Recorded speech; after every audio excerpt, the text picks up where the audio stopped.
fantastic. This is GT racing right now. He's got traction, he's going around the outside of both of them. Maloney! Oh, he's taking Anderson. Anderson's up to Oh my God! Big crash! Oh my goodness, half the field's going to get rolled. Six very close. These guys are want to make their way through the field very quickly. Oh, there we go. Oh no! That's massive. This is it. This is over. I can't believe this. Oh my God. God, what?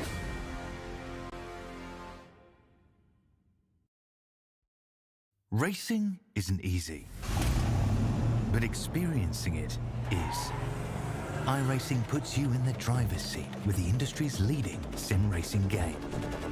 Drive on laser scan replicas of the greatest racing circuits from around the world. Go head to head against other drivers chosen by skill-based matchmaking to ensure competitive racing at every level. Compete across all your favorite series. In officially licensed cars, engineered to deliver the most accurate driving experience possible.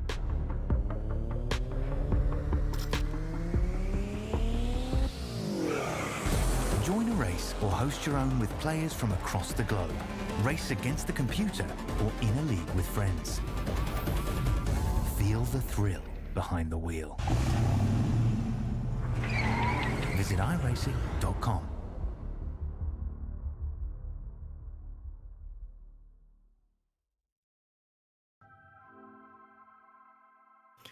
Welcome one, welcome all to SimSpeed TV. Let's get going. This is something I've been waiting for since the end of last year. It is the time that we wind it all back and start all over again for another year of V8SCOPS action. The first round, of course, at its traditional venue, the Circuit Gilles Villeneuve in Montreal, Canada. Really love the Montreal 250. It's one of my favorite sim racing events across the year.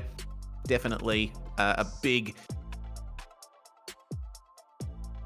amount of great racing coming up for you tonight.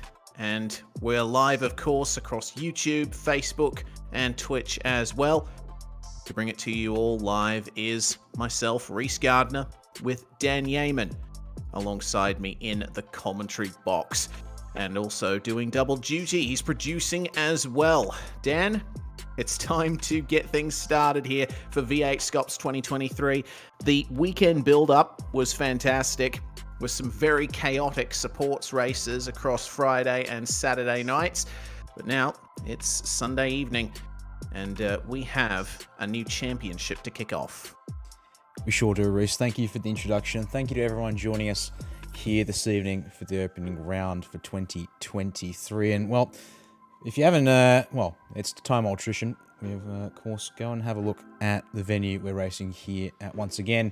And, well, it's also a bit of an important year, actually. It kind of crept up on me. I mean, this is the second year now that I've been involved in V8SCOPS from a production standpoint and a little bit of administrative assistance. But now, as it turns out, also welcome to, well, actually, apparently, that, or maybe we're like a year off or something. I don't know. I swear I saw somewhere it's not either not far off or actually in the year of 10 years of V8SCOPS, but then at the same time, we might be on 1 year. 2014 was... So we're 1 year off. We're 1 year. Actually, no, that works out. Because 2014 start 2023. Welcome to the start of the 10th year of V8SCOPS on the iRacing platform. Yes, I thought I saw that kicking around somewhere. Like, apologies, everyone. I am, to be honest, a bit flustered. Usually, I was actually just going to be on comms tonight, sharing the mic with Reese, and taking care of that perspective of things. And we'd have Jay Kennedy here to take care of production and have a three-man team.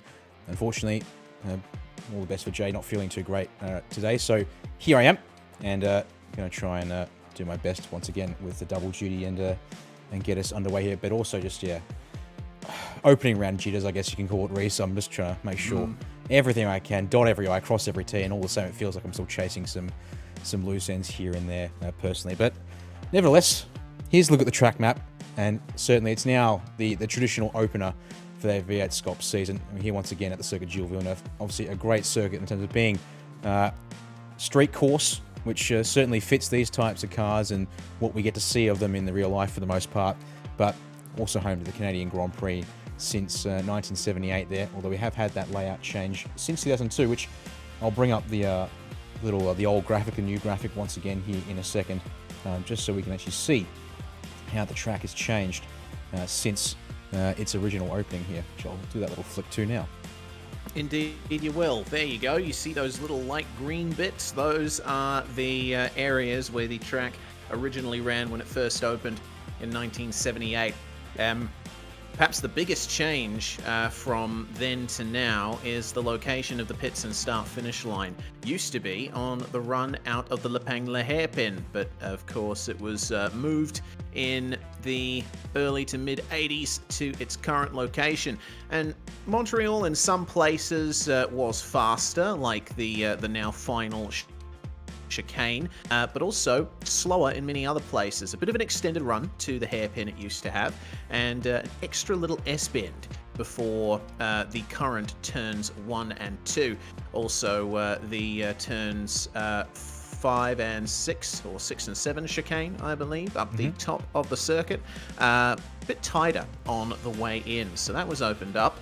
And now this track is a very iconic venue with an iconic layout. No elevation changes to speak of. It's built on a man-made island, the Ile Notre Dame, which was built for Expo 67 when Canada hosted the 1967 World's Fair. And you might notice a rectangular pool below the track at the bottom of the image. That is where the rowing competitions for the Olympic Games were held when Montreal hosted them. So a lot of history in this area of Canada, in its most cosmopolitan city, in the middle of Quebec. And in terms of how it races, well, it's got braking zones aplenty, it's got chicanes to negotiate, there's walls close by at all times because it's a temporary circuit. It's a track that is perfectly suited to these cars. It certainly is. And, well, speaking of the racing, we've got about 6 minutes until Super Split 2 gets underway. So let's talk, Reese, about what we're going to see in that first race coming up here tonight.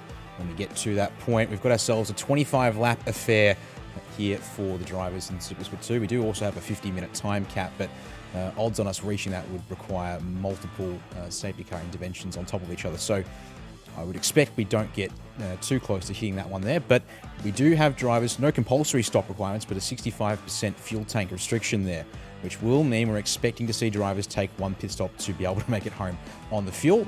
And as traditional with V8SCOPS Super Split 2 races, the grid is set by the pre-qualifying times. We have had a couple of changes since the pre-qualifying times came in at the end of Saturday night, early this morning actually on Sunday as well, with a couple of drivers withdrawing from tonight's run. So we do have a couple of drivers who have been promoted up to Split 1, and therefore a couple of drivers actually brought in to the back of Split 2 as well.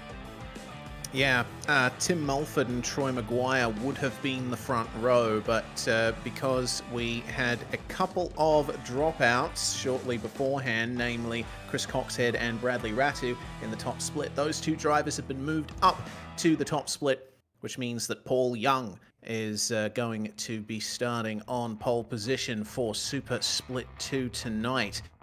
And in terms of the strategy, well, if my information from last year's race is still accurate, there haven't been many changes to the cars since then, aside from, minor adjustments to the tyre model and thereabouts. You will be able to get 19 laps to a tank. The specific number is 18.98 laps, with, assuming a per lap usage of 3.8 litres of fuel. And if you lift and coast a little bit, if you take it easy on lap 1, you might be able to stretch it to 19 full laps. So the critical lap to get home is going to be lap 6. Or lap 5 if you are saving a tiny bit of fuel. So that's when we can expect the earliest pit stops to come around if drivers choose to do that. But traditionally, we've seen drivers come in to take their compulsory pit stop about midway through the race. It'll all depend on track temperature as well. It's looking like a very cool track out there. In fact, it's a May day, in sim, right in the middle of May, and it's early in the morning as well. It's just coming up to 8 o'clock in the morning in sim time.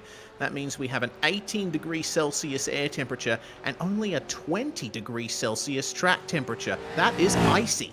It sure is, yeah. It's a little bit different to what we're expecting. I believe, just for the sake of clarification, there's some admin issues in the background, so we weren't able to set up the server as quite as originally intended for tonight.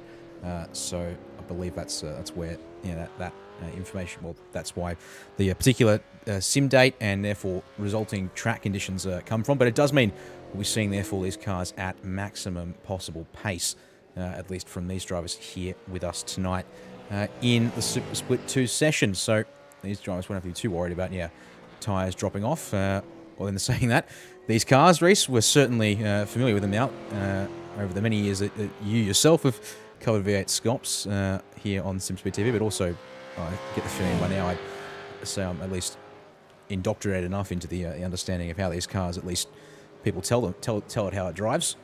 These tyres obviously still won't last per se without a concerted effort from the drivers to try and be very mindful of the wheel spin when they put the power down off these turns. Of course, now not quite lock differentials, but it's that, or it's just a very, very simple differential. Nevertheless, 650 horsepower under your right foot with these things. And yes, sure, they're slick tyres, but yeah, this car isn't exactly high spec, as it were. And that will mean that it'll be up to drivers to be very careful with their throttle application, because it's no driver aids to boot as well, of course. Indeed, yeah. This generation of Australian touring cars, it was notorious in the real world for a bit of an increased reliance on downforce. So there is a bit of aero grip that the cars generate, but because they only have the splitter in the rear wing, and they've also got 1.5 tons of curb weight combined with that kind of power output.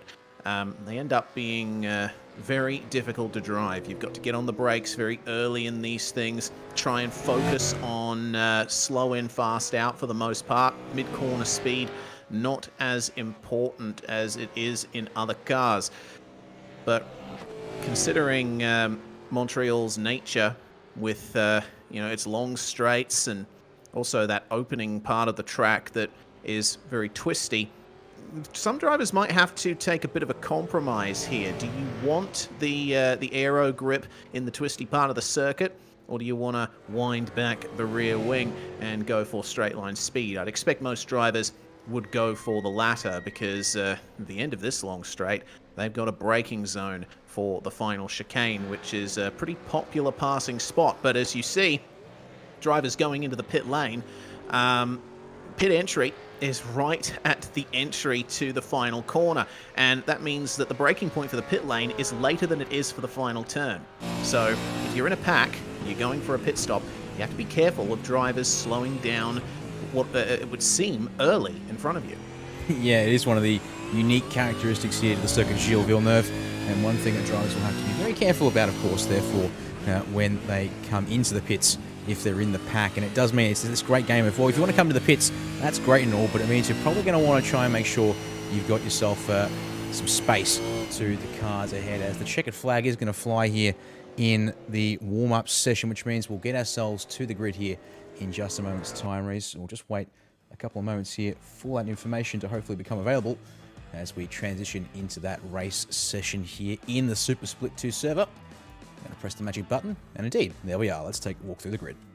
Indeed, Paul Young will start on pole alongside Tyler Blackburn, and they are joined on the second row by Tyson Broad and Dan Hall. Justin McLean is going to start alongside Matty Mascord to round out the top 6. Luke Swan and Aaron Gilbert, two very talented drivers there, starting off the 4th row with Aidan Ford and Damien Cairns rounding out the top 10. 11th and 12th will be Luke Holland and Jason Fewens. 13th place here tonight going to go to Chad Lewis with Jack Mickelson alongside him there on row number 7. Zachary Vlasbaum and Craig Schultz, 15th and 16th for them here tonight, with Bray Baldwin and Michael Whining on the 9th row for the start of this race. Oliver Pattinson and Wade Sheedy will round out your top 20, and it's the Ben Faulkner and David Coleman on the 11th row, with Connor Nixon and Jordan Sybaris making it your top 24 there, Reese. Richard Mayer for the Frog Elite Juiced Racing team will start out of 25th alongside Vincent Skilbeck, a long-time competitor. And we're going to have to go straight to live pictures here because the grid timer was very short. The green flag flies, and away we go. That's a good start from Paul Young, but unfortunately Tyler Blackburn off the front row, getting a slow start, immediately falls back to 4th place as steaming into turn 1 goes Luke Swan and Aidan Ford. They're going to spin across the front of the field and take out another Ford Mustang, as that is quite a crush there. That's looks like one of the Fishing Motorsport Commodores turning around there of Michael Whiting, and Matty Mascord was also involved in that one, starting from 6th place. That is an absolute horror show there in turn 1 for quite a few drivers, but it's Paul Young who leads the way at the front of the field. Plenty of racing going on further back as well.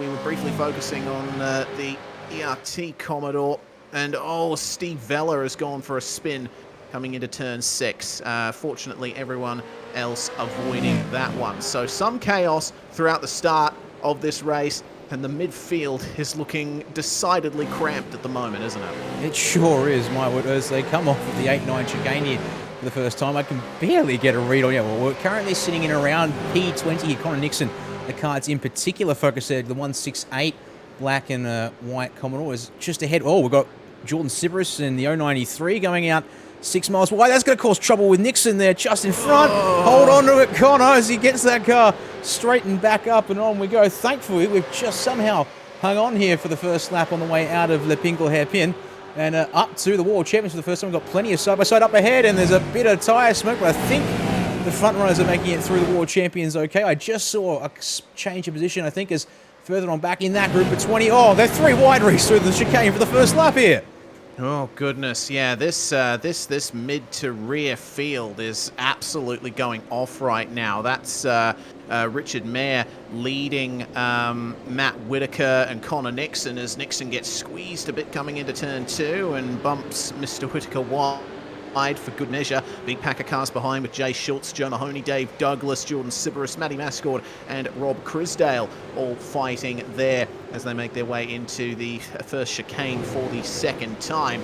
So all throughout the field, drivers are involved in battles, but Paul Young has maintained the lead at the moment. Tyson Broad and Daniel Hall have elevated themselves to the top 3 positions. Cruz Mason here in number 44. He is involved in quite the fight here. Nice and late on the brakes and round the outside of Justin Pennefather on the way into the chicane before the hairpin. Fantastic bit of driving there from Cruz Mason, who is up 13 places from his starting spot thanks to all the dramas in the first couple of corners. Yeah, he's done good to keep his car clean for the time being, but well, early days, they've got plenty more too wide through Le Pingle further on back there. Looks like everyone's sort of figuring themselves out. That's all the way back here in this bunch of cars. In fact, even further on back. So this is outside the top 25 or there on abouts here. I'm going to bring it up and show you. So the 55 of Luke Swan leading up a small train of cars here. It's just ahead there, side by side. It's involving Connor Nixon, Matt Whitaker, the other car involved. We've already got a driver into the lane to come in and get the expected pit stop to top up the tank involved. Then again, that's probably a little bit early, Reese, all things considered. We've got an iRacing black flag for Luke Swan actually here in the 55 machine, and also 2 slowdowns currently. You'd think they'll get served. It's currently Justin McLean up here in the 662, 15th place for him, and also it was Matt. Jordan Siberus. Yeah, that's the one. Thank you very much. Jordan Siberus had the slowdown, but more drivers picking up slowdowns elsewhere, and can confirm it's an iRacing black flag, not a race control black flag for the 55 of Luke Swan there, Reese. Yeah, it'd be interesting to see what that's actually for, because I think he was trying to clear a slowdown or two, and potentially took too much time to actually serve the slowdown. So that's potentially bad there for Luke Swan. Either that or he jumped the start slightly, but we're not too sure about that. Hopefully we get some word as to what happened as that side-by-side out of the hairpin. Brady Baldwin, Wade Sheedy, and car 31 as well involved in this one of Mr. Chad Lewis. These guys are fighting now for positions in the top 10. Luke Holland is up ahead in the Synergy 333 Mustang, and riding on board here with the ERT car of Chad Lewis. Zachary Lasblom is starting to gain on him here. We're still having to wait a bit to get a true picture of drivers' race pace because they've spent all of this time trying to negotiate each other. They can't focus on lap times at the moment. No, they can't. And, see there, a couple of cars a little loose on the exit of turn 2, but no one loses a spot at this point in the race, so they carry on. Oh, that's a bit deep. Chad Lewis into the dirt. No. Gotta watch out for the rejoin here for Chad Lewis. Thankfully, he's able to pull that one across and only lose a spot there and a bit of momentum. And otherwise, carry on as... Oh, Justin Pennefather's tumbling down the order. Why would that be, Justin? Oh, you've had a moment down at turn 1 and 2 there, unfortunately, for the number 46 machine. So, yeah, we've got Connor Nixon currently in the lane as well. Reese at the back of the field. Luke Swan has completed pit service. He's just now a long way back from the scoop. Let's try and jump back up towards the front, I think, because, yeah, we do have this going on right up the front. Top 4 here, basically scrapping away for the lead. Yeah, excellent stuff. I can confirm that that incident for Justin Pennefather was due to a hit from behind by Justin McLean in car 662. So let's see if race control start handing out penalties in the coming few laps. Paul Young still leading, but not by much. It's still under a second for the lead as we ride on board here with Tyson Broad in the HRS branded number 27 Commodore. Some magnificent displays of driving have been seen at this track in the past, and we might be seeing more of it here in Split 2.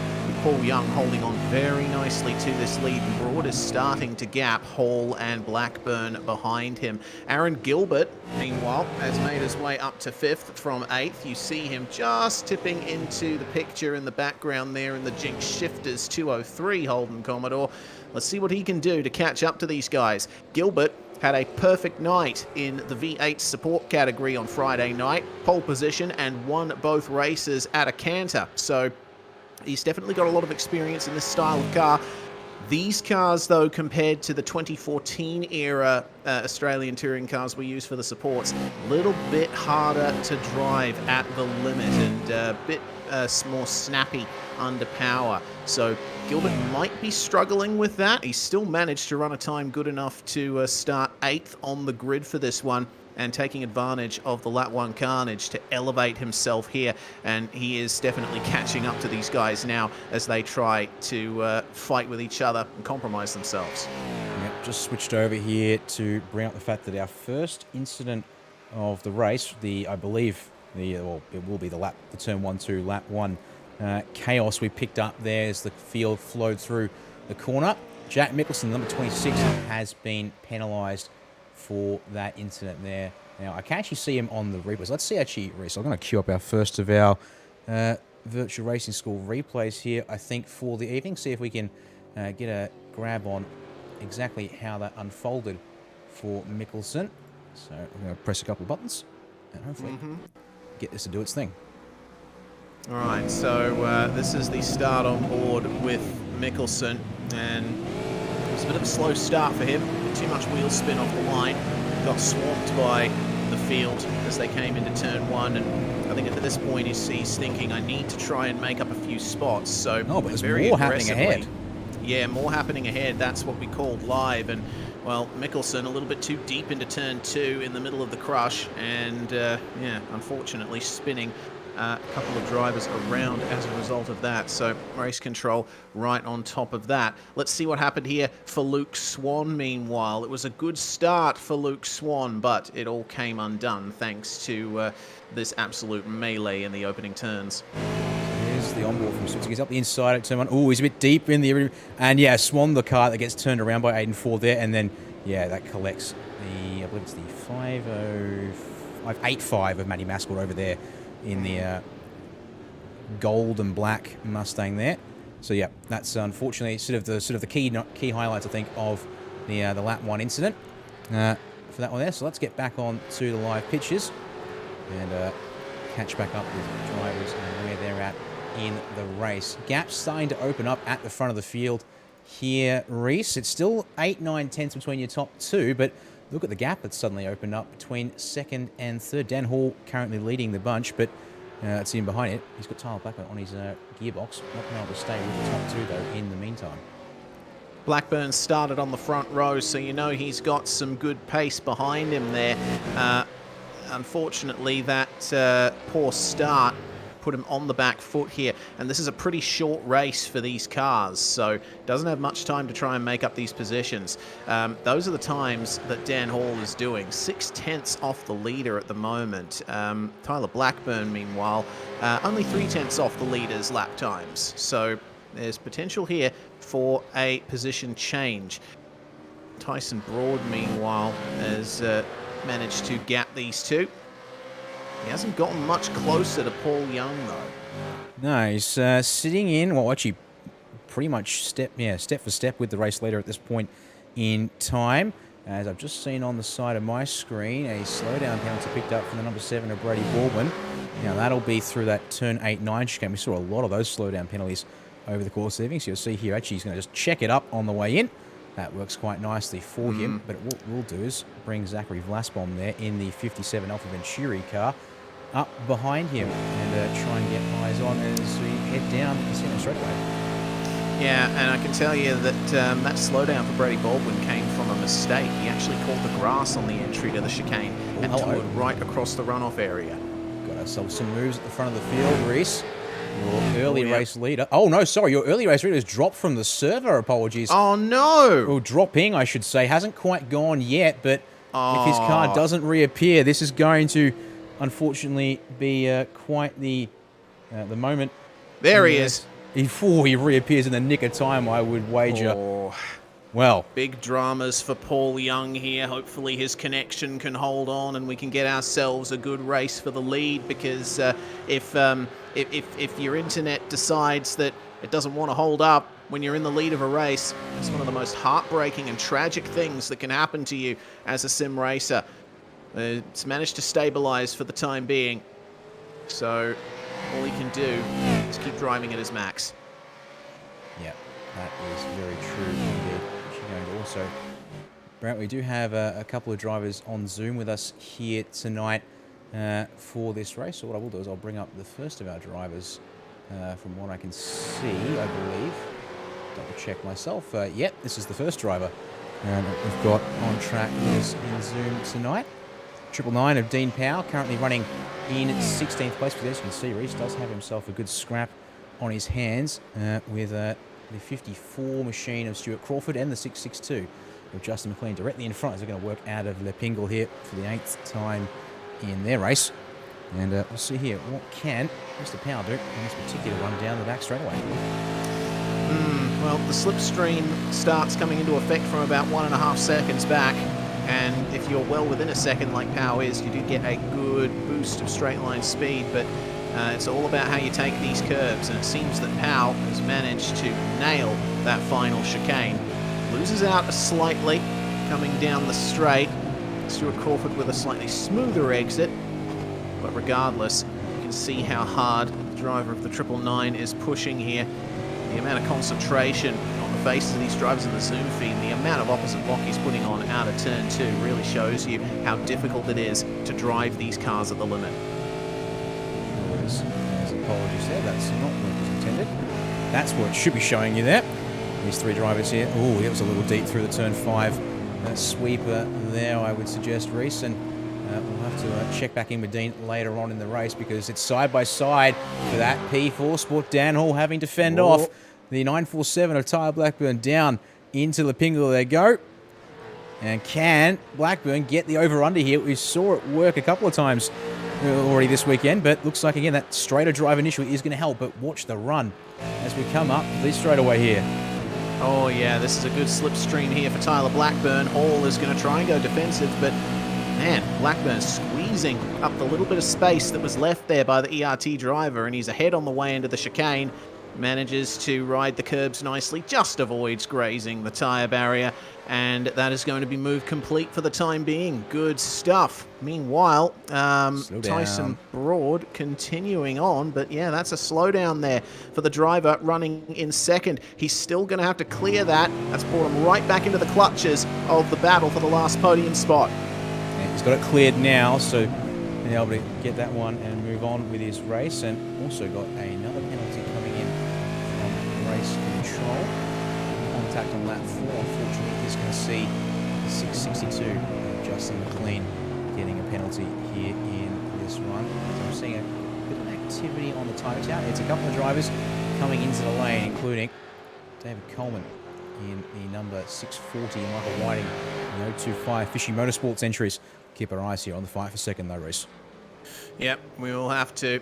Matthew Bowler over at Bowler Media is definitely going to have some good opportunities for some great photographs. Bowler Media is partnered with V8SCOPS once again for the 2023 season.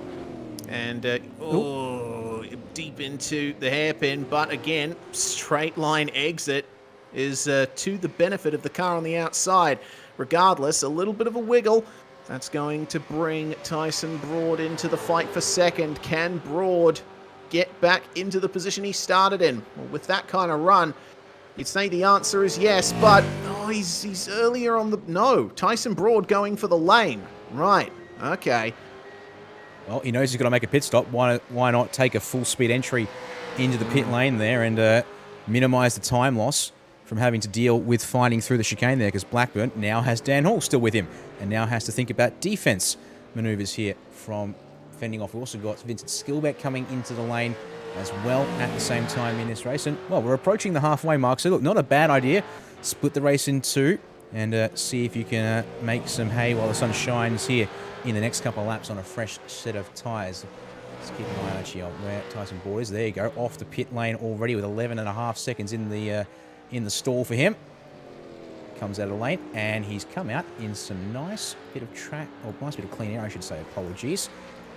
Richard Mayer, the driver ahead of him in the 948 machine, and he's 1.2 seconds. So that's a little bit of time here for Tyson to get up to speed, you'd think, and then hopefully make a move pretty soon to make sure he doesn't get held up all too much. Indeed.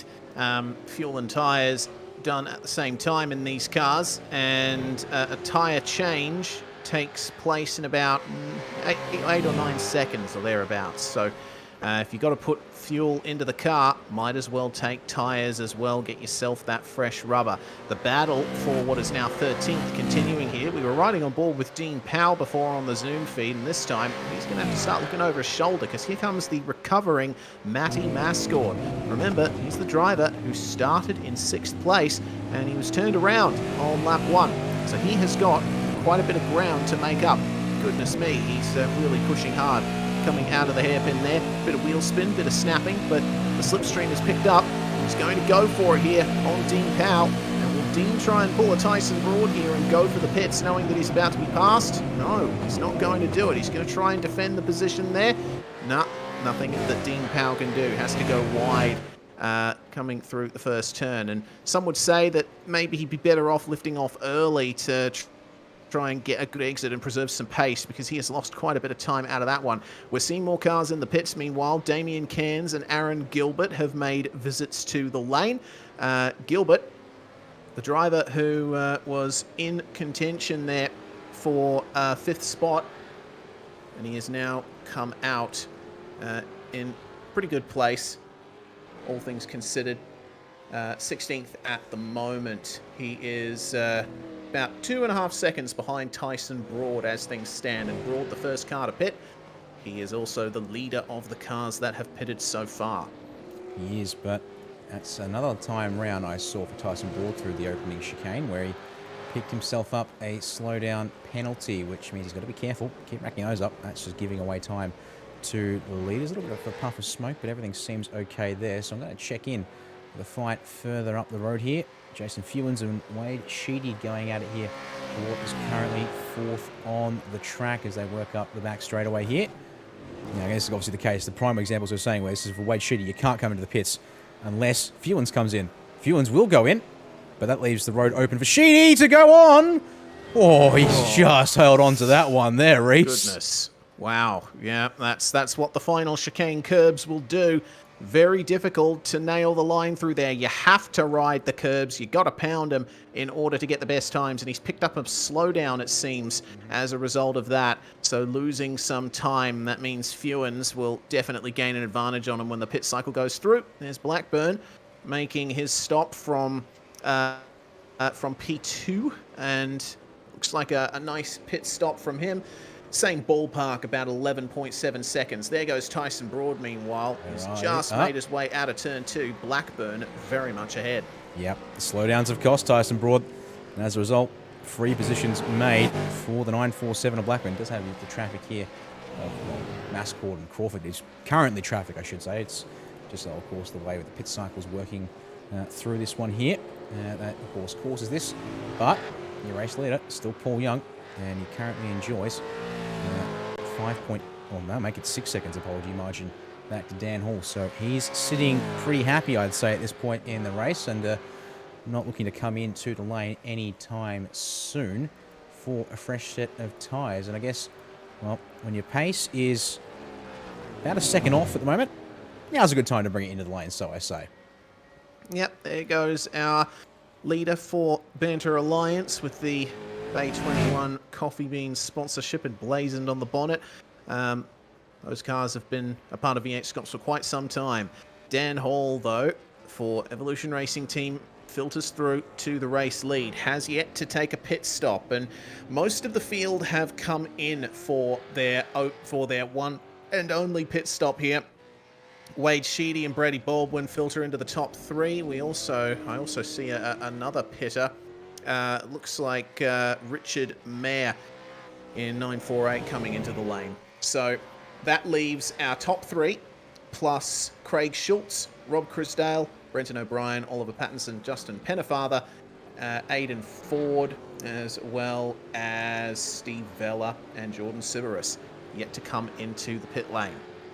Yep, so there's a couple of drivers still there to sort out their pit cycles, and wouldn't want to be out here too much longer, I think, even in these nicer conditions, because you're going to be giving up time to the cars who can get the car on the move behind. Now, actually, this is critical. Look who's come out in the effective lead of the race, because look who's behind Tyler Blackburn. Oh, yeah. Paul Young not having a good time out there, it seems. His lane time about 5 seconds slower than the average across the rest of the field. So there's been problems in the pits there for Paul Young. Yeah, and you know what? I kind of want to see if I can pick up some kind of... We'll have a look at some kind of replay on this one here. Oh, he overshot his pit box. Oh, that's what happened. Unfortunately, cruel mistress of fate, almost, it seems like. But, yeah, you just can't afford to do that. Even though he was sitting pretty to about the tune of 5 seconds on Tyler Blackburn. All of that now washed away in a moment's notice. He's going to have to do the hard yards to get back past the 947 for that effective race lead. Dan Hall and Brady Baldwin are on the lane as we speak, so they will filter back down behind these drivers here, and it leaves just Wade Sheedy at the front. As you can see on our timing tower, the last driver to, at the front of the field at least, to come into the pits. There are a few more further on back still waiting as well.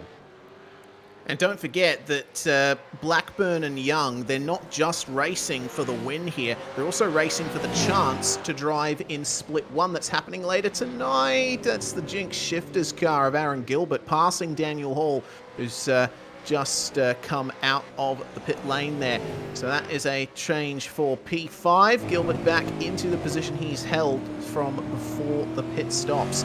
But yeah, further to my point, Dan, that's the magic of Super Split 2. You are racing for a chance to drive in the main game race tonight, the Montreal 250, that is coming up later. Yeah, and that is certainly going to be on the minds of a few of these drivers who are getting those decent pre-qualifying times and putting themselves at the front of Super Split 2 here tonight. Which means, of course, we'll see what they can do here. Or shows a half a nose into the Lepingle hairpin here on Aaron Gilbert, but it's not going to phase a 203 on this particular occasion. We'll stay with these two here for the moment. It's the closest fight in the top 5 at this point in the race as we work our way down Back straight away, closing in nicely with the slipstream is Hall. Will he pull to the inside? He will. Can he get the move done up the inside? No, he will actually tuck back in under brakes there. But that's going to give the spook to Gilbert. And, well, if that wasn't maybe some mind games as well, Reese, excellently executed from the mental game there from Dan Hall. Yep, that's the kind of racing brain that you have to race in this series. Drivers will try everything possible to make a way past you without bringing in the ire of the stewards. And didn't look like there was any contact there, so it's all fair game, I reckon. Yeah, the psychological aspect is just as important as the physical aspect of racing. Our leaders actually looking pretty close now. That was a massive gain by Paul Young on the last lap. He ran a time 4/10 quicker than Tyler Blackburn. So Young is the one with the advantage here.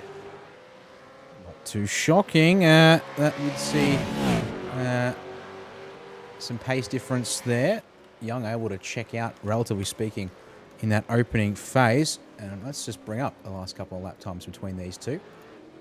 And we'll clear out that bottom one there, apologies. Now, obviously, it's a bit of a... Yeah, we've obviously got the in-laps and the out-laps there, but there's a good point. 3.5 tenths on lap 15 now that both cars have reset and they're on the same cycle and back up to race pace. So, how long is Paul Young willing to wait around? And crucially, actually, I just want to see if I can bring Tyson Ball, obviously, a bit further back. Crucially, see, is he making inroads? Unfortunately, he is not making inroads on your provisional or effective race leader. So he's going to have to turn something around or really hope things change to get him back into that fight that he had potentially on for what could have been the Super Split 2 win here tonight. Yeah, big shame there.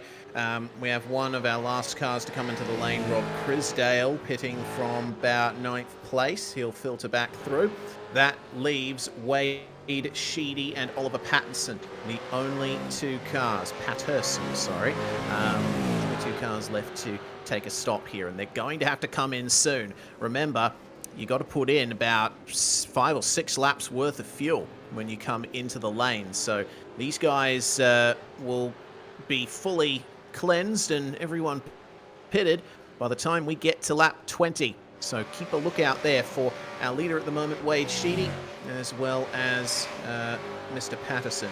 Meanwhile, Nixon in 36th position at the moment, and he's one of the drivers that was involved in the lap 1 shenanigans. He's working his way up nicely, especially considering those two cars ahead of him battling hard, Justin McLean and Steve Vella. Vella has to yield to McLean coming into turn 1, and that will bring Connor Nixon right into this fight here for 30th Come back to that later. position. Yep. Look at that.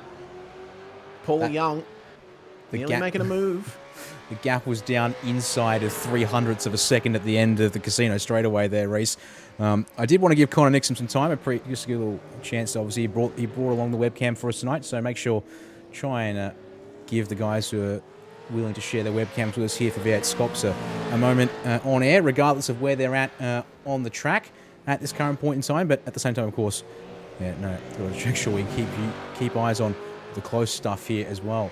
That's going to draw our attention. Let's go on board here with Paul Young for a bit, Reese, and see what he can do on this side, because he's starting to probe at the back of Tyler Blackburn's car, seeing if there's a better spot, or best spot, I should say, for him to make a move. The pressure is getting Blackburn offline. You saw he took a narrower entry into the chicane there, but Paul Young, straighter on the throttle, got some extra momentum.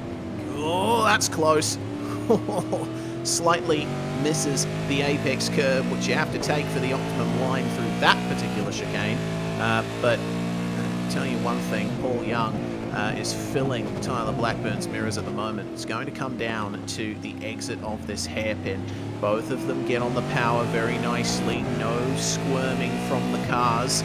So both of them more or less equal on the exit, but then the slipstream comes in down this long casino straight, and the gap closes. Young moves around a little bit in Blackburn's mirrors to try and psych him out, and through the chicane they come. Just really shows how much force is going through the suspension of these things.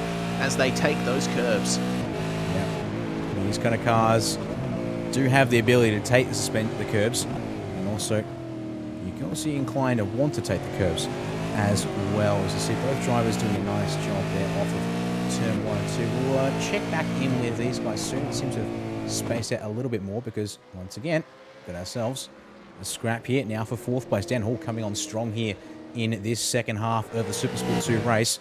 Going to be a bit hard to make his way further forward, but certainly eyes on that 4th place, which will become 3rd place at this current rate, I'd suggest. Yeah, it's a 4-lap undercut that Daniel Hall has over Tyson Broad at the moment. And last time round, Daniel Hall was the fastest car on track. Only driver to dip into the 1 minute 35 second bracket.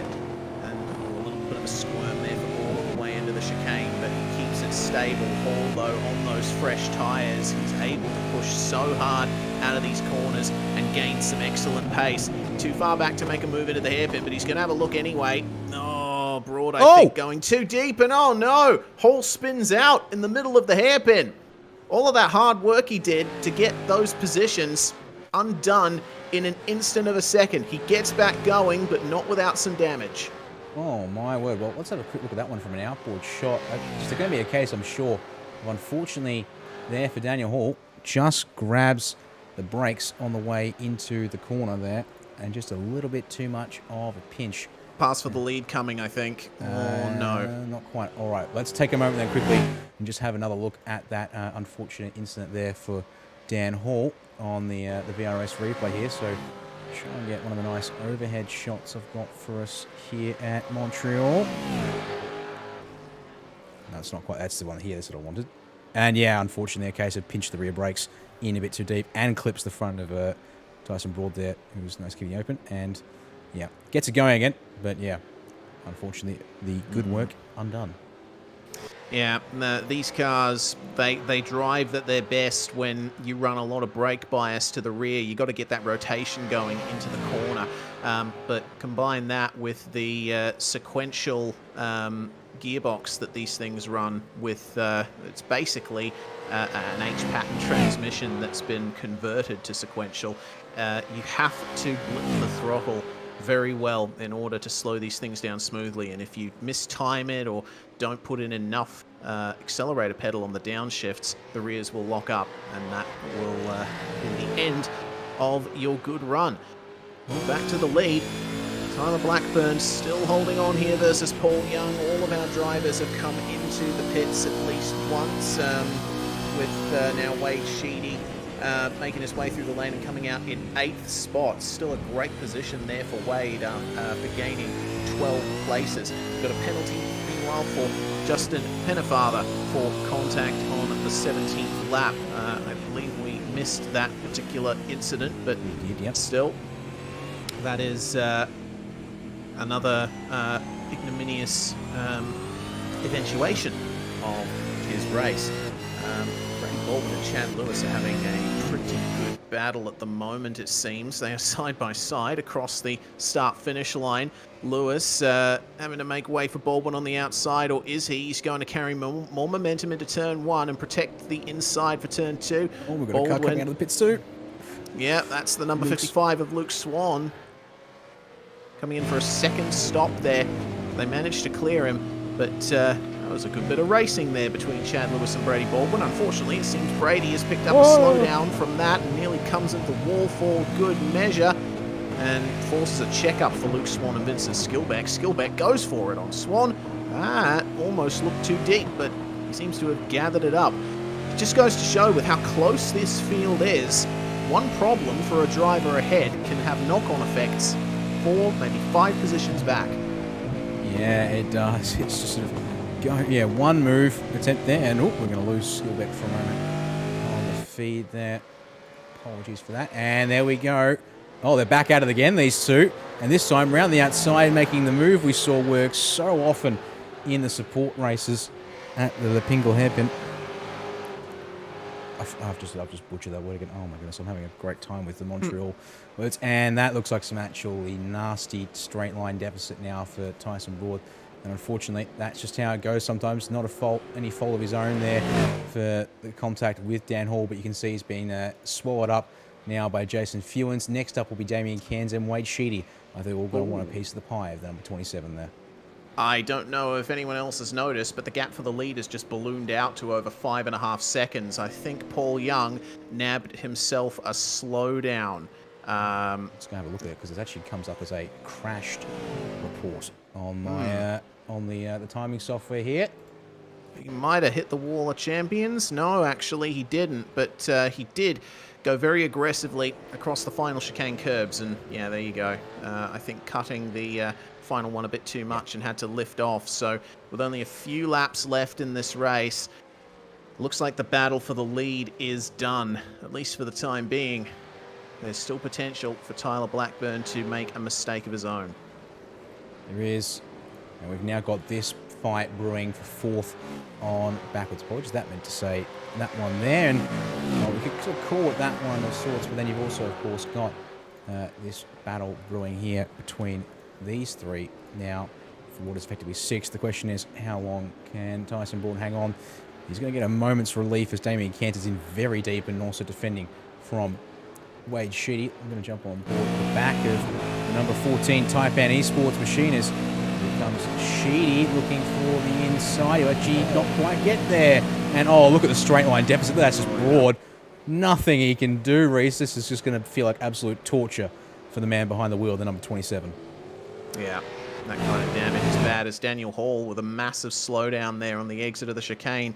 He ends up giving up that fourth place to Jason Fewens, and now steaming into the first turn is Wade Sheedy on the freshest tyres in the field.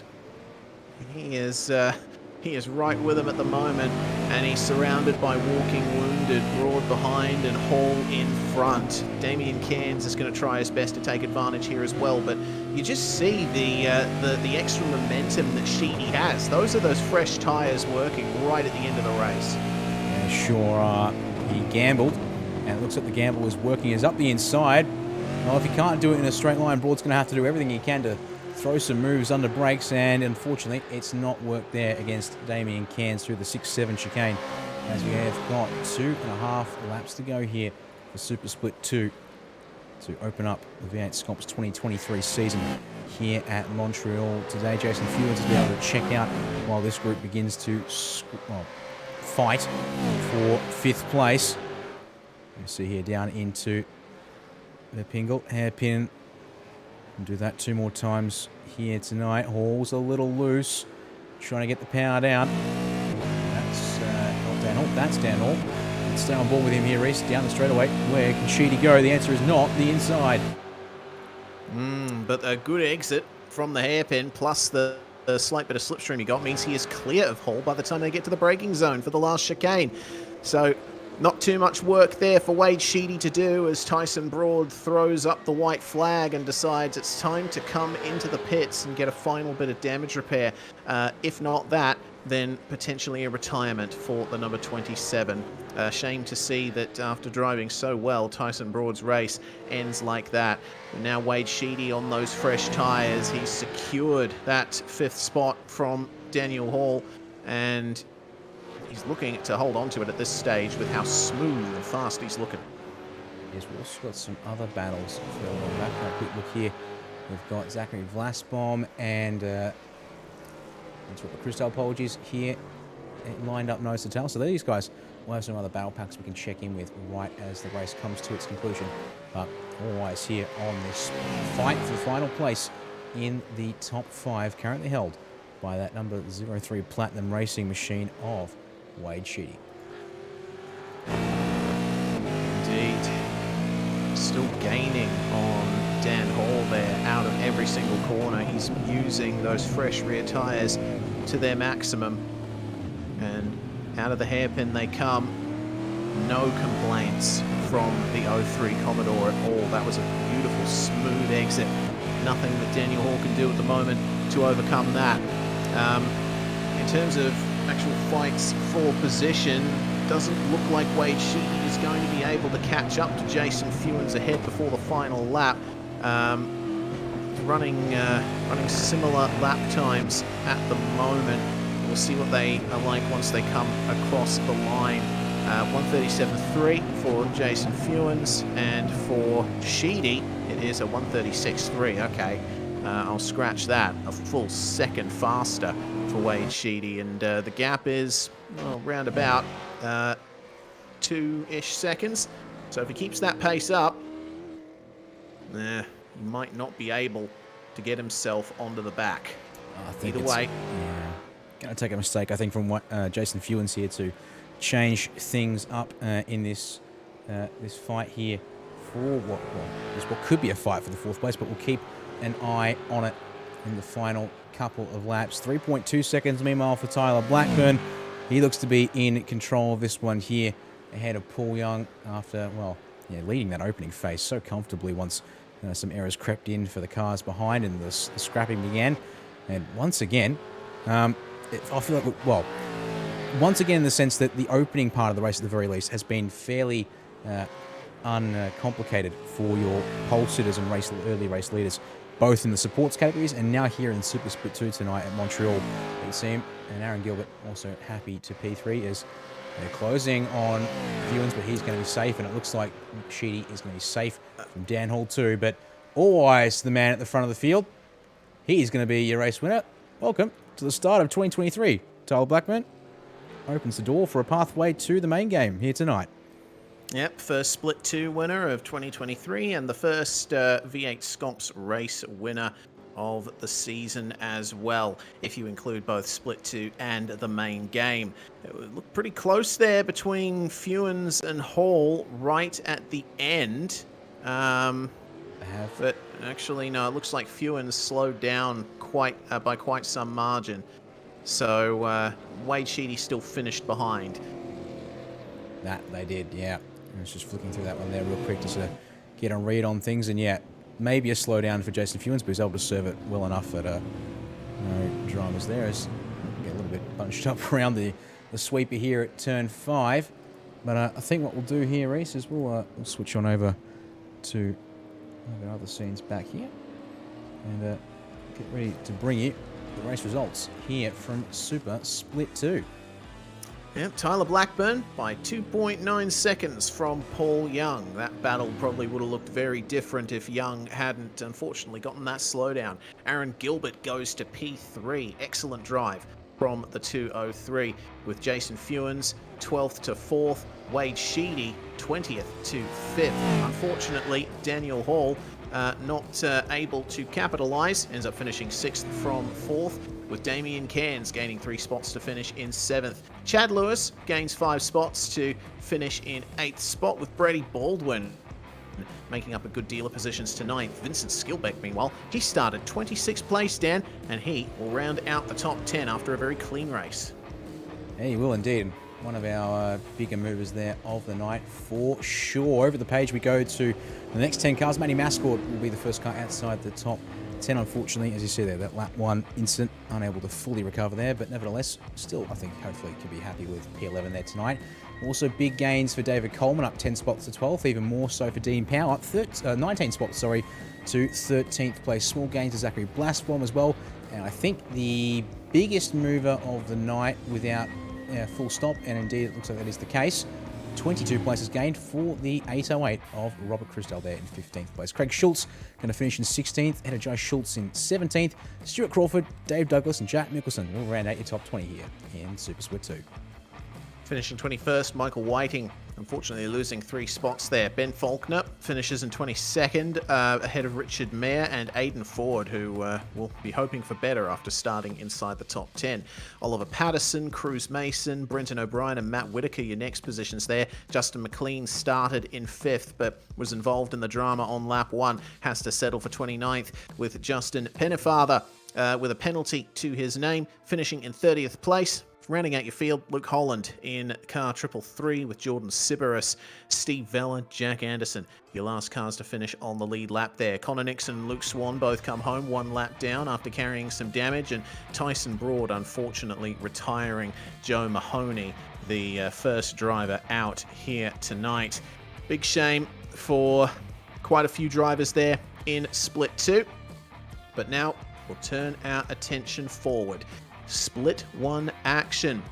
V8 SCOPS 2023 is about to go live here as we get ready. You're watching SimSpeed TV. We'll be back very shortly with qualifying and the 250k opening race of the season.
World of Outlaws Dirt Racing is available now.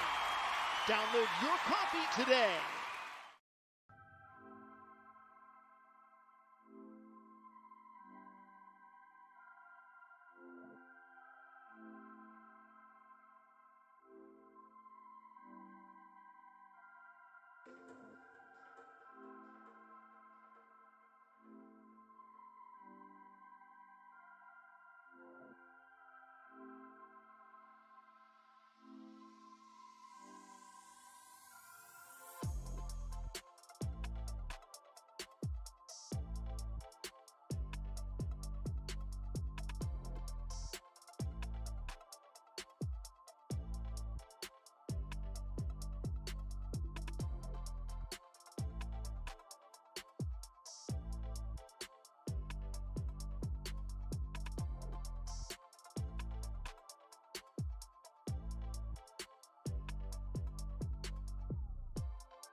fantastic. This is GT racing right now. He's got traction, he's got rid of the outside of both of them. Maloney! Oh, he's taken Anderson. Anderson's up top. Oh my God! Big crash! Oh my goodness, half the field's gonna get rolled. Second very close. These guys are want to make their way through the field very quickly. Oh, here we go. Oh no, that's massive. This is it. This is over. I can't believe this. Oh my God. God, what?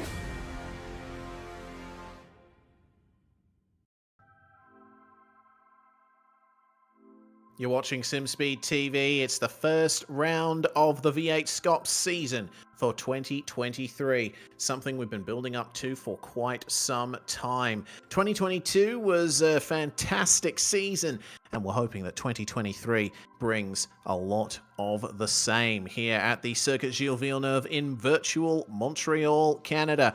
It's time for the main game, Split 1. We have got a 58-lap race coming up with 2 compulsory pit stops for the main game drivers, plus Tyler Blackburn, our winner of Split 2, if he chooses to jump in and take his golden ticket.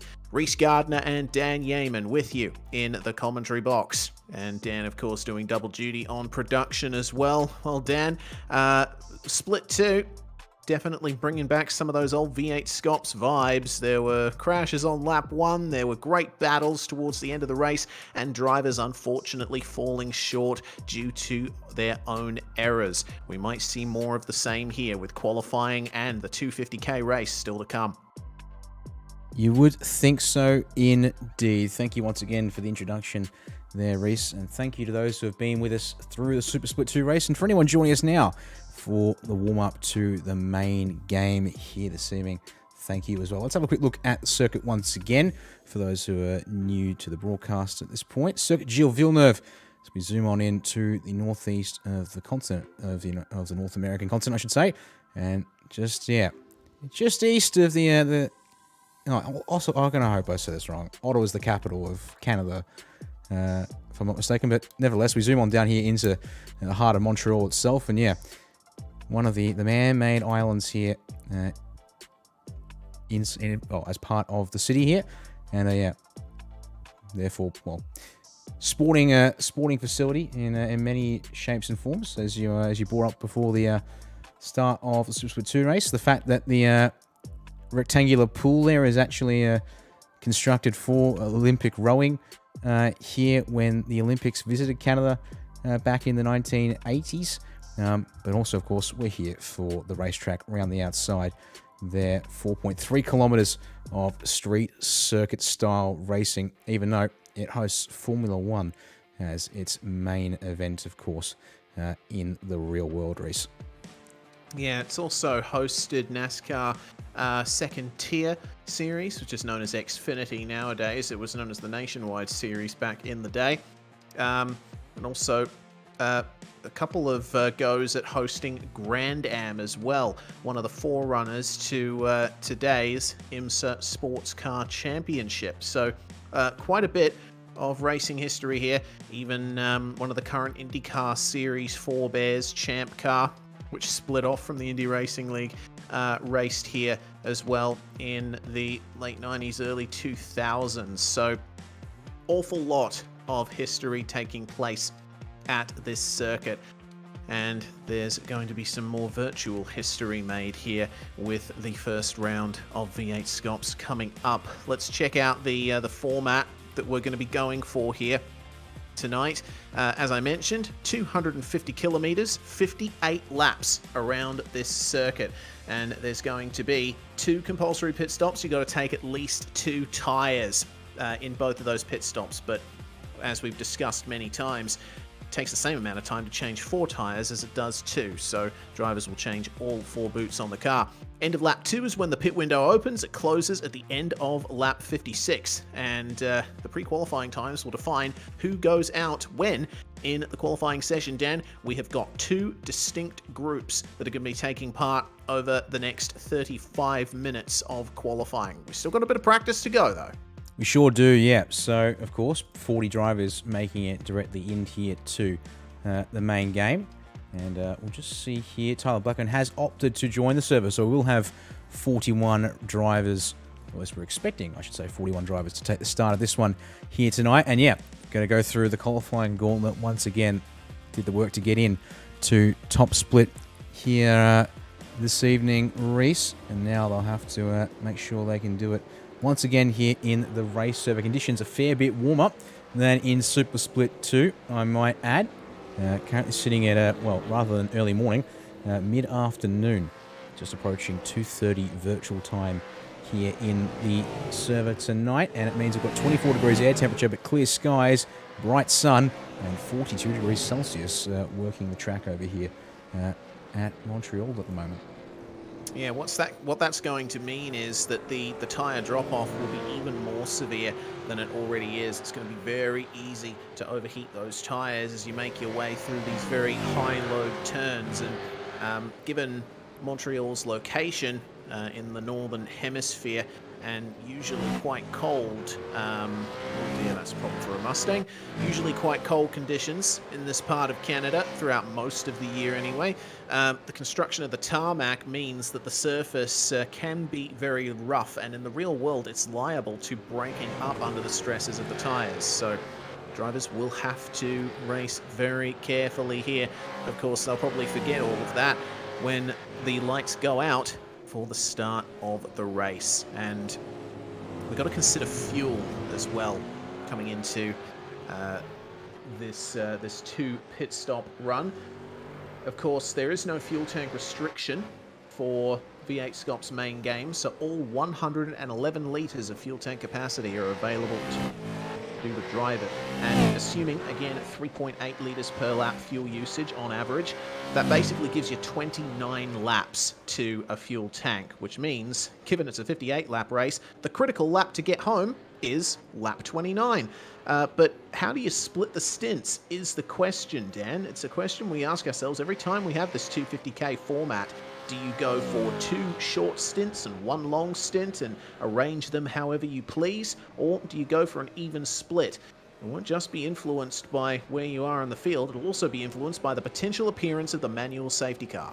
Absolutely, yeah. I think that's the big thing. Is sure, you can have a plan for this race strategy. I'm sure we'll probably ask 1 or 2 of our drivers on the podium at the end of the race here tonight as if we do get a safety car, how much should that change their strategy out here in the race? Because yeah, that is an important part of the mix, because we will see drivers respond. Because I mean, yeah, when you've got to take 2 stops and you get given a safety car, even if it maybe is a little suboptimal in terms of how you thought the best way to go about the race is, it's far, far better to take that stop and get it checked off the books than hang around and potentially risk putting yourself in a position where you've got to make 2 green flag stops and your competition has made 1 stop under safety car. Obviously, it doesn't need too much explaining. That's a massive disadvantage to put yourself out there. Yeah, absolutely is. All of that is going to be saved for the race, though, because we still have drivers focusing on their lap times at the moment to go through qualifying. Pursuit Sim Racing's Andrew Gilliam, a very regular challenger for V8SCOPS race wins now after bursting onto the scene a couple of years ago. The effective lead driver for Pursuit Sim Racing at the moment, who continue to work their way through this championship. Brenton Hobson as well. Some excellent drives from him last year in Car 88, part of the long-standing Synergy Sim Racing crew.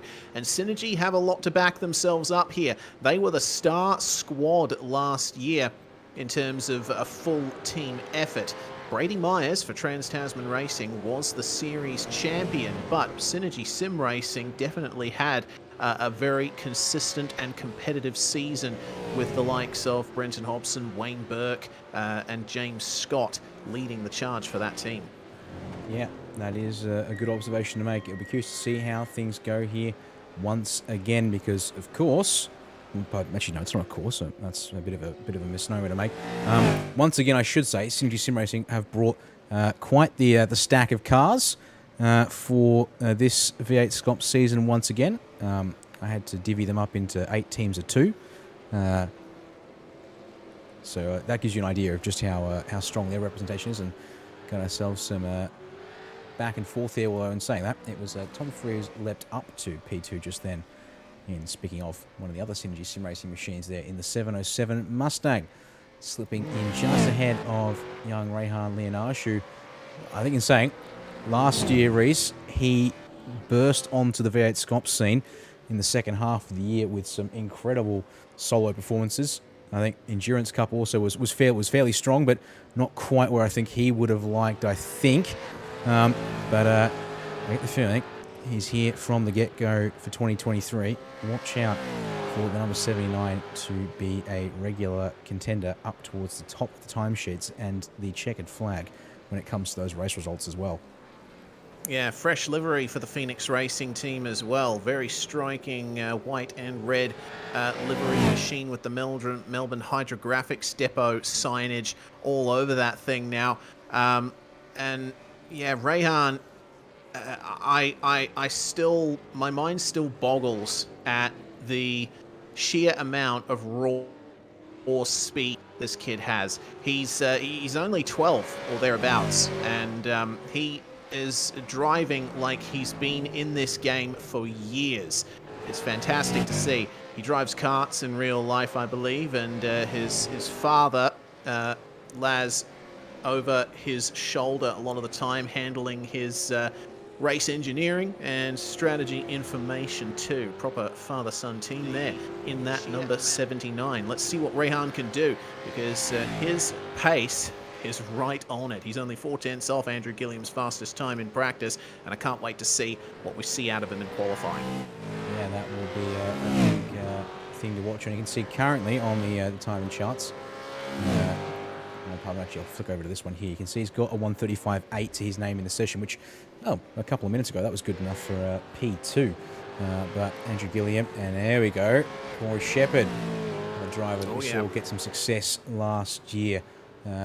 Started to convert some really quick qualifying times into actual race win last year as well.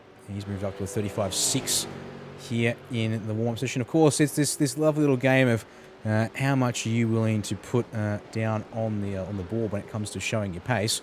So you've got your eye in for qualifying here in a couple of minutes, but at the same time, it's okay. Are you going to put the foot down and make sure you're ready for quali, or how much can you keep in the back of the tank and make sure you're not giving away maybe too much of your ultimate speed?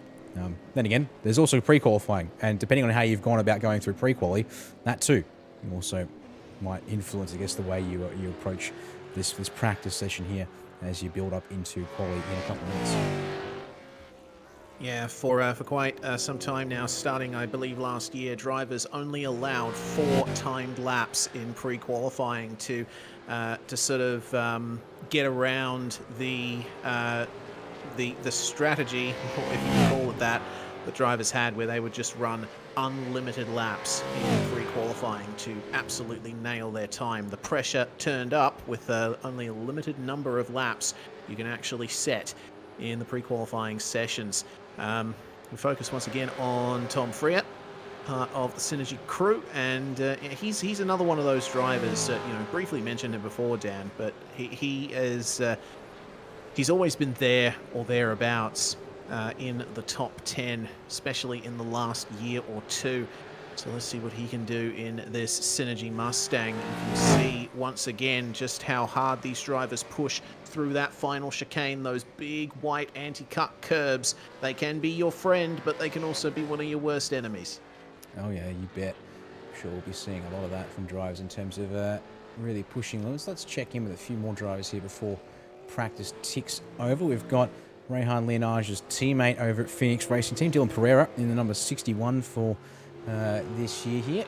Also, Rockrenny is doing a good job. He's just been bumped out of P6 into P7. See, they're currently sitting on a 135.993 at the moment, and he's the last car in the 135s at the moment. Unfortunately, we'll go for a bit of a dip in the dirt. Then we get to our first car in the 36s. Well, in saying that, it's right on a 136, dead all the way. Rainer Costello, one of the drivers from Evolution Racing Team, who will be taking to the track here once again for this year, Reese. So also looks like Brendan Hobson's been pushed back down to P9, and well, P10 is currently held by Hayden Selb, but unfortunately he's not on the circuit though, so we can't pick him up. First car on track and just outside the tent is your man here in P12 doing right for 9-5 Sim Sports. Yeah, 9-5 is another team that's emerged in the last year or so and has gotten a very good roster of drivers on board with them. They're good mates with Nick Percat as well, who's done a couple of races in the Southern Cross Esports series that we broadcast here on SimSpeed TV every third Wednesday night. Luke Mitchinson as well, another part of the Race on Oz crew. Tyler Blackburn, of course, our Split 2 winner, part of Race on Oz, has been for quite some time, and I don't think we've seen many V8SCOPS seasons without Race on Oz cars on the grid. Hobson and everyone else in the lane preparing now for the qualifying session. We also have to give a shout out to Luke Rosella and Jordan Ross from Synergy Sim Racing Cars 29 and 143. They are looking incredibly pacey at the end of practice as well, with a 4th and a 5th on the board. The checkered flag flies in practice, and now it's time for the qualifying session.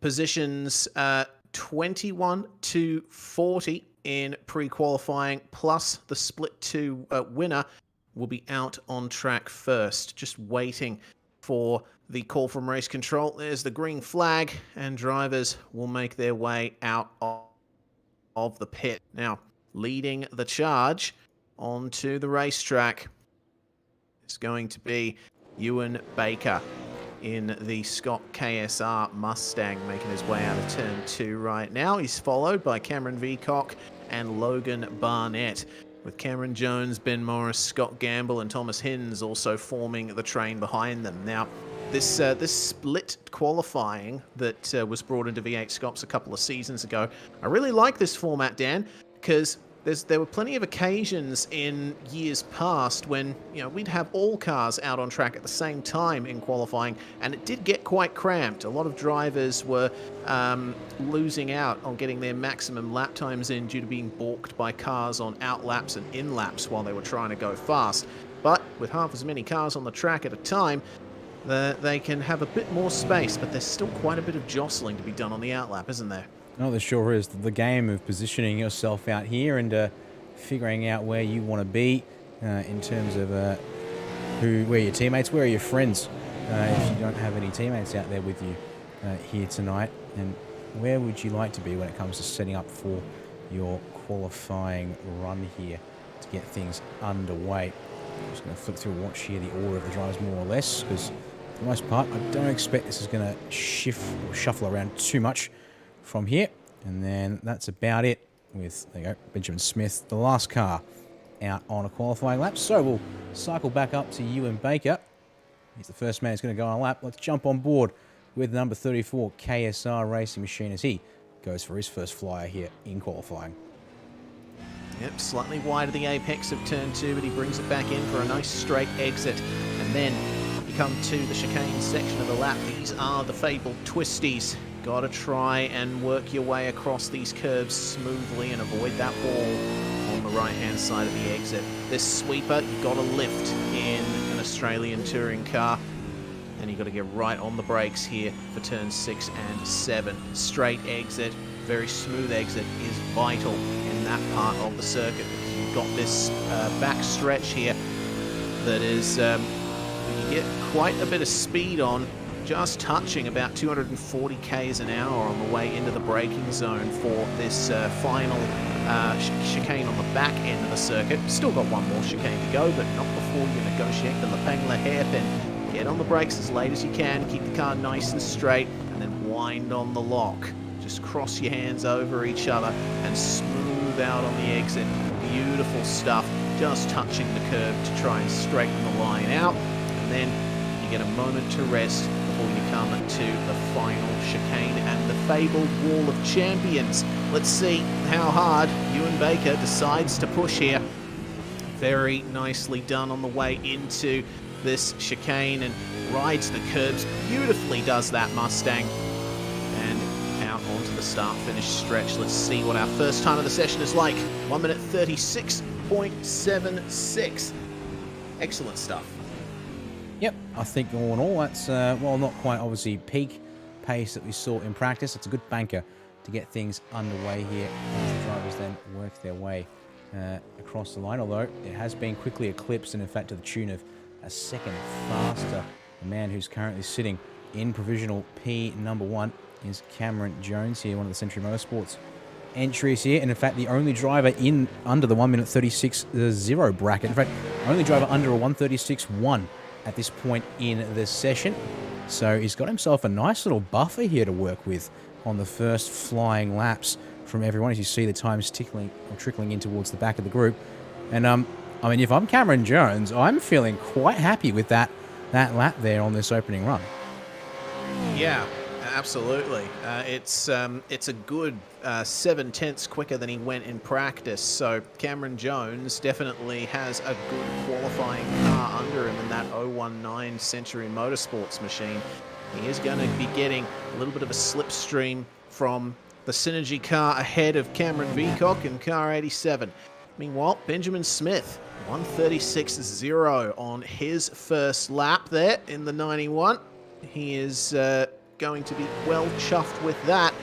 Still, that's quite a gap ahead to Jones, isn't it? Scott Gamble having a time good enough for P3, and the gaps are looking quite close. Everyone so far is covered by about 2 seconds, but of course there's a big gap from Logan Barnett back to Sebastian Tixier at the back of that.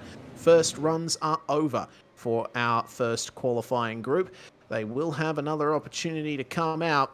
They only get 15 minutes worth of time, and we've already had over 5 minutes elapsed. So let's see how many more runs these drivers get in.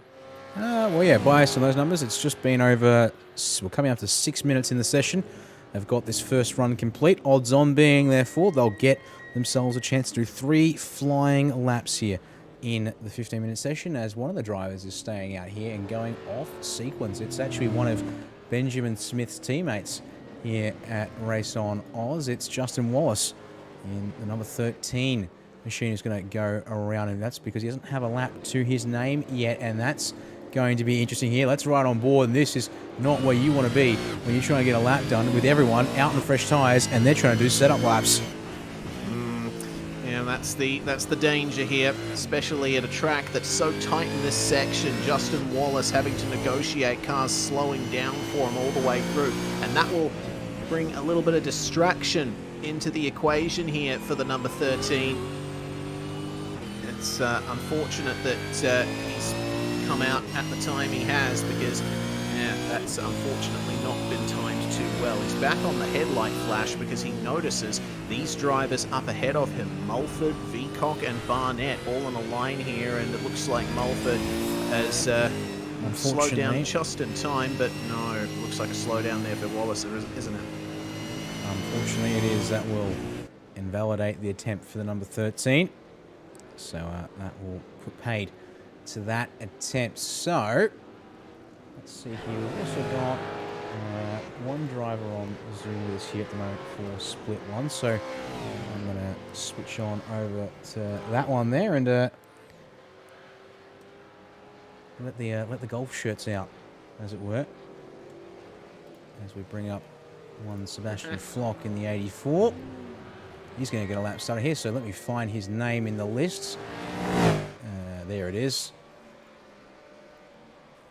Boom. Yep. And now let's go on board with him for the lap. Indeed, he's running Logitech's new direct drive wheel rim. Of course, Logitech, a major sponsor of Evolution Racing Team. So that's part of the gear that we'll race with. Let's see what Flock is able to do here and try and improve on his current 8th place time. Just caught the curb and the grass nicely through there, avoided an off track. Of course, if you're new to iRacing competition, you have to try and keep it on the track. It's well, that's not the best of runs through that chicane there for Flock, though. We'll have to try again at some point. But we talk about slowdowns and off tracks and stuff like that. Well, those are automated systems put in by iRacing to make sure drivers do clean laps for their fastest times. You put a wheel off the circuit in the designated zones, you will get a 1x. That's one incident point, and it will invalidate your lap time. You'll also get your lap time invalidated if you get a 0x incident for contact with a wall. And if you go too far beyond the bounds of the racetrack and the corners, it is a slowdown penalty. You'll have to lift off and give up the time you gained. Yeah, that is all part of the challenge and the equation. And see here down the back straight away. In fact, what we'll do is here we'll switch back over, and yeah, it's not too surprising there. The run through turns 6 and 7 chicane was a little rough, to put it mildly there. So Seb Flock will abort the lap. Next car is going to go across the line. Brian Borg, having joined 95 Sim Sports, actually gets himself up there inside the top 10 here in Group 1 as we approach 5 minutes remaining for these drivers out here on track. And we'll get shuffled back to P10 as a couple more drivers make some improvements there. One of them was Thomas Freeman. Just went to position number 8 with that lap there. Actually, confirm that there indeed. Last lap was his best in the session, so got time to go around and set up for one more lap. There's all these drivers here as they come around. Cameron Jones still out by 0.3 of a second. Looks like, unfortunately for him, unless a bit of a visual anomaly, that's not quite gone to plan on that second qualifying run. If that scuff is anything to go by there, Reece. That's a shame there for Cameron Jones. So we'll see if he can improve later on in the session. Slow out of the pits for Brett Loxton, obviously making room for another driver making their way around. It looked like the number 91 of Benjamin Smith, and he's just backed off there, having finished his lap. Scott Gamble now. On a cool-down lap, I would think. Yeah, on a cool-down lap, just coming into the pits. That's a 1:36.1 there for Gamble. Good enough for 4th so far. Ben Morris, meanwhile, also on a cool-down lap. He set his fastest time just then. So did Ewan Baker, who we rode on board with for the first lap of the session, up to a 1:36.4. So a little bit of an improvement there. He's only 5 thousandths of a second behind Sebastian Flock, so he's still got a little bit left in that Mustang. Yeah, the intervals now are starting to look a little bit more like what we expect from V8SCOPS, with the exception of Cameron Jones's margin there out front. The fact that the biggest gap between any two cars is 0.08 of a second there from David Kirby to in 9th place to Brian Borg in position number 10. Once again, this field and these drivers showing just why the format of V8SCOPS, the requirements to push yourself in pre-qualifying and the need to sort of maximize one lap pace means these qualifying sessions certainly go pretty dang well here in these in these races and these events. Absolutely. Brian Borg just taking it nice and smooth on track at the moment. We'll be looking for a little bit more there in that Racecraft Simulations branded Mustang.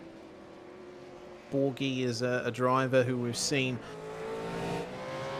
pretty much every season of V8SCOPS so far, bar a couple. And he's always been there or thereabouts in the midfield. So let's see what that current 10th place time can do for him. Just catch a few things in the background too, but yes, I'll try and pick up somebody here if there's anyone still on. And that, I have a feeling most people will again be cooling down to get ready here. Although, Seb Flock now, one of the drivers off cycle, so let's pick him up. And actually, he's going to be the one to lead the train here. All right, well, here comes this bunch. Let's see what this group of cars can do here as they swing around for their final lap here in qualifying race. Indeed, drivers stick with each other on their outlaps because they would like to be within that magical second of the car in front to get the benefit of the slipstream down the Casino Straight. And this number 84 of Sebastian Flock just edging near that tipping point for getting into the 1:35s. If he can gain just 1/10 of a second, then he'll be able to get into the top 4 provisionally but it's still that very big gap to Cameron Jones. He is the star of the qualifying session so far. This lap has looked reasonably smooth for Flock. And through this chicane he comes, rides the curbs nicely. A little bit of oversteer on the exit. You've got to get on the throttle as soon as possible out of that chicane. It's a very open exit, but with these cars as snappy as they are, it is easier said than done. Flock, though, will now be giving the slipstream to his teammate Scott Gamble down the straight. Gamble, though, has fallen into the clutches of Brian Borg a little bit, and this might compromise the end of Borg's next lap. We'll have to wait and see on that. Yeah, we'll see here how things go as they work their way up towards the final chicane here. We'll stay focused on Flock as the first car in the group across the line. Grace over the curves, and it's not good enough. He's rolled out of that one there. Gamble in the background. As a result, goes to a 36-0. Oh, Borg, though, to but P2. in the slipstream, hasn't been hurt too much by that one there, indeed. So that's the second driver into the 135 bracket. Brian Borg executed that perfectly. The slipstream helping him massively down the casino straight. Thomas Hins up to third.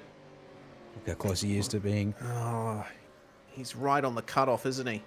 But unfortunately, it looks like that might just be the end of the first group. Their 15 minutes are done.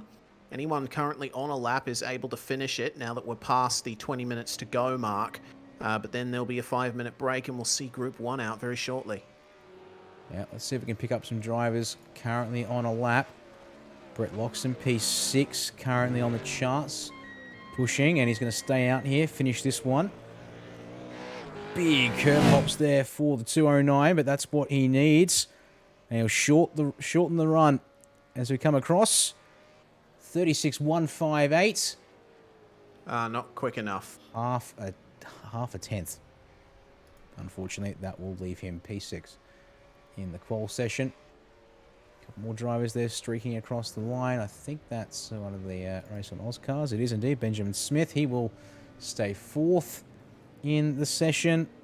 Teo Sorono, 12th place for him. And there we go. All the other drivers there pouring on in. So I think what we can now do here, Reese, is we'll just double check a couple of cars coming up. Yeah, it's coming in. It's all right. What we can do now is turn our attention to the current qualifying results. We'll take a quick moment here to cut away from the track and walk you through those as things stand. So, Cameron Jones, with that initial lap he set, didn't really need to do any more. That was an excellent time there. Brian Borg, though, with the slipstream, gets within 2/10 of him. Thomas Hins, provisional third.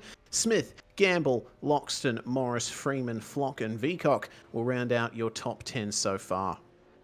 And will indeed. And then over the page to our second half of the field. Blake Delaney just outside there in P11 with Teo Sorono and David Kirby close behind there for 12th and 13th. Ewan Baker, their 14th place, gets to 7/10 within the provisional pole time. Tim Molfen, another 10th back there in 15th. And then he's closely followed by 16th through 19th with those four drivers behind him inside of a 10th of Mulford's time. And then, unfortunately, there for P20, Sebastian Tixier looking a little off pace there with a time that's probably going to see him sitting right at the back of the field for the start of this race here tonight. All right. Well, we end things for the first half of qualifying, but now we've got the real heavy hitters coming out in just a couple of minutes' time. The Oceanic Sim Racing safety car will make its way around the circuit, potentially, and a little bit of a recon lap in between the sessions. A nice opportunity here for the drivers to take a rest and get themselves set for the race if they've just set those qualifying times. Track temperature, it seems, has gone down a bit meanwhile, Dan. 40 Celsius out there at the moment, so we'll see how that affects the lap times for Group 1. Of course, there's a lot more to consider other than just the straight-up temperature of the track, because the more cars put rubber down and slide over these surfaces, the more heat gets worked into the racetrack. So we'll often see that the top times will be set early on in a qualifying session. Yeah, well, that is true that the track evolution will play its part. But yeah, I think also critically the fact we're just ticking over to 3 o'clock virtual time in the session, and we've now got 19 minutes left. Oh, probably 19 minutes elapsed in qualifying. Apologies there. We're just waiting confirmation that Group 2 to get its green flag signal. And saying that, we are coming down to a minute to go. So we'll see our drivers in a moment. When I switch back to the game feed, we'll see them all starting to get ready to roll off the lane. And in fact, you know what? Let's cut back to the game footage here, Reese, because we're now waiting on the orders from race control to give the green flag. And it's going to be Griffin Garner with the car, well, currently in the first pit stall. Of course, the first pit stall, actually, yeah, Griffin Garner got into the session early, it looks like. He will be, pardon me, I can't quite tell who that is because I can't actually see the name. It's Michael Taliancic, the 777, who's gotten the first grid box here tonight. And there we go. The order has been given. We're back underway here. And nope, he won't be the first out of lane. I should have stuck with Griffin Gardner, it looks like, Reese. Yeah, it looks like it. Car 93, who topped pre-qualifying, out on track first. He's looking to get a clear air lap on right away. But as you can see, couple of connection issues there for Griffin Gardner. He's followed by Kenneth Latta, Rainer Costello, Corey Shepard, and Luke Mitchinson in the train, which is just touring slowly around the circuit at the moment. Once again, it's a case of drivers trying to give each other space. Well, Griffin Gardner is not hanging around. Look at him go there. He is almost at racing speed throughout that first part of the lap. I mean, it's a case, I think, there. He isn't really pushing all that much, I'd suggest. It's just a case of the guys like Rainer Costello, Ken Latta, and Corey Shepard. Oh, there we go. That's a car. Rayhan Leonage is going to push himself up a little further in the train, so he doesn't want to wait around behind a couple of these people. In fact, there we go. So this is the art of the qualifying dance. Figuring out, are you happy with where you're in the queue? And do you want clean air? Would you rather some slipstream? How are you going to best be able to put your one-lap pace on the board? So we see Hayden Sally behind Blake Warboys. We've got Dylan Rudd in back there. And then a little group here of Adam Briggs, McNamara, Robbie Gibbs. Rosella going to head up the next group, it seems, with Brenton Hobson lining up behind him there. We've got Jordan Ross, Damian Johnston, and we've got Andrew Gilliam and Mike Taliancic there. We're actually waiting right for the back of this group, it would seem. And they'll get onto it later. And in fact, whilst we've been scrolling through the field, yeah, there's been a change at the very front of the train in terms of who's going to lead them. It's going to be... No, pardon me. Where has he gone? I'm not quite far enough forward. All right. Provisional pole sitter in pre-qualifying. I think this is probably a good opportunity to ride on board with Griffin Gardner. What do you say, Reese? Alrighty. Here we go then. Griffin Gardner out into that first little straight line section of the lap. And that's nice and smooth over the curbs. Once again, he's taking all of the curb out to the wall. Goodness me, he is almost clipping the inside wall there in the right-hand sweeper, taking a lot of curb there in turn 6 and straightening out the exit through turn 7. Once again, those connection issues doing him any favors out there. We'll see what kind of time he can come down to at the very end of this. Nails the curb through the next chicane. That is fantastic. He's really got a good handle on this car, hasn't he, Dan? He has. Unfortunately, he's blinked out, and that's actually caused my timing here to have a solid trip. So you're going to have to hide that one away for the time being and wait for it to come up on the timing tower when he crosses the line at the end of the lap. So see here how his lap finishes up as we come to the Wall of Champions. The final chicane here on the circuit. See here how he gets this car through. Nice and aggressive on the way in. He's up against the grass on the left side of the road. Good bit of curb usage on both sides. Out towards the wall. Little bit of wheel spin there as he pushed the exit, I think. But to the line he will go. Where will he be? Well, it's unfortunately, it doesn't look like the lap's counted for him because of those connection issues. Oh, well, there you go. Griffin Garner. Ray and Leonage, though, look at that time there from Rehan. 1 minute 35.2. And we've already put a solid dent into Cameron Jones' 35.7 from the first part of the qualifying session. Costello and Shepard running faster than that. And there goes Andrew Gilliam to P1, 1 minute 35.152. Will we see a 1 minute 34 before the end of the session? Slightly doubtful, but it's possible, I think. I get the feeling that's quite plausible. Looks like Gilliam's done that in clean air as well to boot, so that helps obviously through the twisty parts, but we'll be sacrificing perhaps a little bit of straight line speed potential in returns. I would say it's going to be close as to whether it can be done, but I wouldn't say no just yet, in my opinion. And also looking like at this stage, other drivers going to have to make their way forward. And saying that, late comer to the timing charts.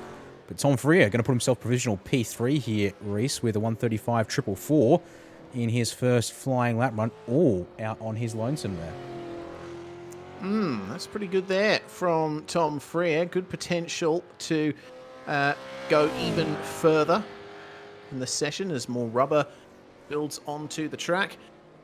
The drivers that took part in that first lot of times to come in are now into the lane. Their first run is done. They'll get 2, maybe 3 more opportunities to set a flying lap at the end of this. They will. Now, looking here at the drivers out on track at the moment, as to who's got a time or who doesn't have a time. So there's quite a few drivers who didn't get a lap in here. So your 93 of Griffin Garner, who's just gone up on the jacks there for fresh tyres rather than the reset, it seems. No time to his name just yet. Also missing a time from Robbie Gibbs. Dylan Rudd in the 990 here. And you actually see Dylan's actually out halfway around the circuit doing a very slow crawl lap here. Luke Rosella going to go out with the pack there in that number 29. One of the bright fluoro lime coloured cars, as well as one of the other SSR cars in Brenton Hobson. No time set just yet, unfortunately. Now, I just saw Blake Woolboys fly by. So he presumably is going for a lap here, and well, we'll bring up his name and you'll actually see, yeah, no time to his name just yet. So let's see what he can do. Although he, once again, is one of the drivers who's out of sequence and now got a lot of traffic to deal with on this flying lap run. Yeah, a bit of space ahead to Damien. Just the Poor Boys was pretty dominant in the NTE series that we broadcast on SimSpeed as well, so he's definitely a deft hand in these cars. Looks like a reasonably smooth exit. Looks like he still has a good amount of space to Johnstone, but Damien is going to be seeing him come up at the mirrors very shortly. He's going to have to pull over and let him go. Good smooth line through the chicane. Looks like down on the power nicely, no slowdown there. Tiny bit of a slipstream from Damien Johnstone as he comes into the hairpin. Well, that's very late on the brakes for the hairpin, but Warboys manages to pull it up right as he gets by Robert Gibbs in the number 2 ERT machine. Past he goes Adam Briggs, and now potentially getting a little bit of slipstream down the straight. Hopefully the drivers in front of him don't get on the brakes too early for the chicane, otherwise that will be the lap ruined. He's got plenty of space as Blake Warboys. Let's see what car number 63 can do as he glides over those curbs in the final chicane to the line then. Will this be a mid 135 that he needs? It's going to be a 1 minute 36.2, unfortunately. Again, it seems the drivers off sequence not quite able to get the best out of their cars here. Yeah, no real surprises there, I think, to be honest. But yeah, definitely showing it pretty roughly here as we go up to what looks to be the first car on a second flying run here. And it's Rehan Leonage in the number 79 Phoenix Racing Team machine. Let's see here how things look as he makes his way through. Okay, that looks quite neat and tidy there from Rehan, and also got him on the Zoom feed here. So let's see if we can bring him in here for a second whilst he's still on this lap. Reese, there we go. And there you go. If there was ever any doubt that Ran Leonage is the youngest driver in the field. Well, there you go. In a triple screen rig, of course, and he is absolutely dwarfed by his seat at the moment. You see how much he's moving under brakes as well. That's a hard brake into the pits there for Rayan as his second run is now over. Not that far behind Andrew Gilliam, though, so if he can go out for this third run and absolutely nail the time, then he'll get it done. 136.2 for the ERT driver, with Ken Latta putting himself up to 14th. Unfortunately, not quite close. Well, actually is close, but not quite there on his quickest time. All right, there we go. Improvement and more like what we're expecting to see. Griffin Gardner gets time on the board, but it's only good enough for P4. In fact, actually, we had another time come in. Oh, we have, yeah. There we go. Hello, Luke Rosella. Oh, yeah. Jumping up the time. Jumping up the time charts there with that. 135.3. Now, the gaps here at the top of the charts a little bigger than what we were seeing in the first half of qualifying. You can see, oh, hello, Andrew Gilliam. Ooh, is that 134 that I thought we might just see. There it is. 134.993 for the 201. Fantastic stuff from Gilliam. In terms of one-lap pace, I think he and Corey Shepherd are amongst the best that this series has seen in the last few seasons. And I'm really expecting big things from this year with the sheer amount of pace that they both end up showing. Corey Shepherd, though, not quite able to get close so far in the session. He's only 7th on a 135.49. And, of course, we've got Rayan Leonage in there as well, right up with them. The Synergy squad, though, they continue to loom in the background. I mean, yeah, you sort of list the team names off for the current state of qualifying. Pursuit, Phoenix, and then SSR, 95 Sim Sports, Evolution Racing Team. Corey Shepherd currently private tier at the moment. And then the second we have Phoenix Racing Team cars. Michael Taliancic not doing too bad at the moment in qualifying. Currently on 1 minute 35.7 is good enough for provisional P9 to be the second pursuit car in the top 10 and the second of our 9.5 cars. Apologies. Yes. Second of our 9.5 cars, because the other one is Griffin Gardner. The second is Sean McNamara here in the 9.5.1. So got a couple of teams there, but at the same time, it's a couple of drivers per team making their mark. And there you go, just in behind the 9.5.1 machine of McNamara. You might have spotted the blue paint job of Griffin Gardner's number 93 car going out for their third run here in qualifying. Nope, McNamara will pull aside. Gardner will carry on here, it seems. Yeah, looking like it. Griffin Gardner needs a better time on the board at this stage to reflect his pre-qualifying pace. As through the final chicane, Blake Boys gearing up for his second run at a lap. Track is looking a little bit clearer for him this time around, though I've just seen Michael Taliancic and Dylan Pereira, that second Phoenix Racing Team car that you were talking about, come out just ahead of them. Still a good gap. They've just come into the chicane now as Warboys exits turn 2. So let's see if Warboys can dip into the 1 minute 35 bracket here and improve, get further inside the top 30. Yeah, I'm sure that's what he would like as well. And let's go on board with number 63 driver as he looks to improve. Get up the charts into those 135s at the very least. So then, through he comes into this next chicane, up to the top of 5th gear and revving high, trying to use a bit of engine braking to help slow the car down. He is pushing hard, just making those micro corrections all the way through the exit of the corner, down to the hairpin he comes. That strip of tarmac on the left, your braking point. That's a smooth turn in for the hairpin. And looks like reasonably smooth out as well. Not much in the way of complaints from the rear end, and Warboy's looking happy with himself there. I don't know if someone's just told him a joke or he's just seen the delta. Guess we'll find out here. You know what? Let's find out for ourselves. Switch over here and bring up the time charts. Get through there. There was a bit of a weight on the throttle once he came through the chicane. Picking up a bit of slipstream. Will this sneak? It will be in the 35s. Does it count? It does count. And look at that. From P30, he will chop himself up inside the top 10. P9 for Blake Warboys. That's a pretty fantastic improvement there for the number 63. So, lot to think about from there for the WKMP crew. Looks like Andrew Gilliam is done for the session. He doesn't think he's in much danger, and he doesn't have any time to get another lap on the board. Dylan Rudd here will be one of the last drivers to start another qualifying lap. Finish, maybe. Oh, yeah, finish. Yeah, 135.6 for Dylan Rudd. That's going to be a new fastest time. He jumps himself up from 17th to 10th. So he'll be happy with that one. Now, only 30 seconds left. As long as you cross the line to start a lap before the timer hits 0, then you will be able to finish that lap. Here comes Robbie Gibbs, one of those drivers.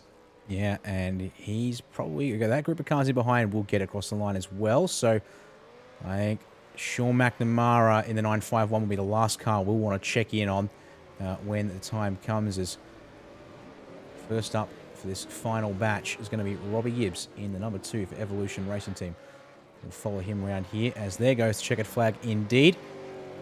So Gilliam's up the top by almost 2/10 at the moment.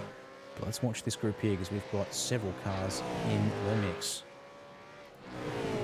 Yeah, there's going to be a lot of jumbling on the time sheets potentially. Corey Shepherd, one of the drivers, looking to put a proper time on the board and improve as he comes out. Griffin Gardner widens the entry to the turn 6 and 7 chicane.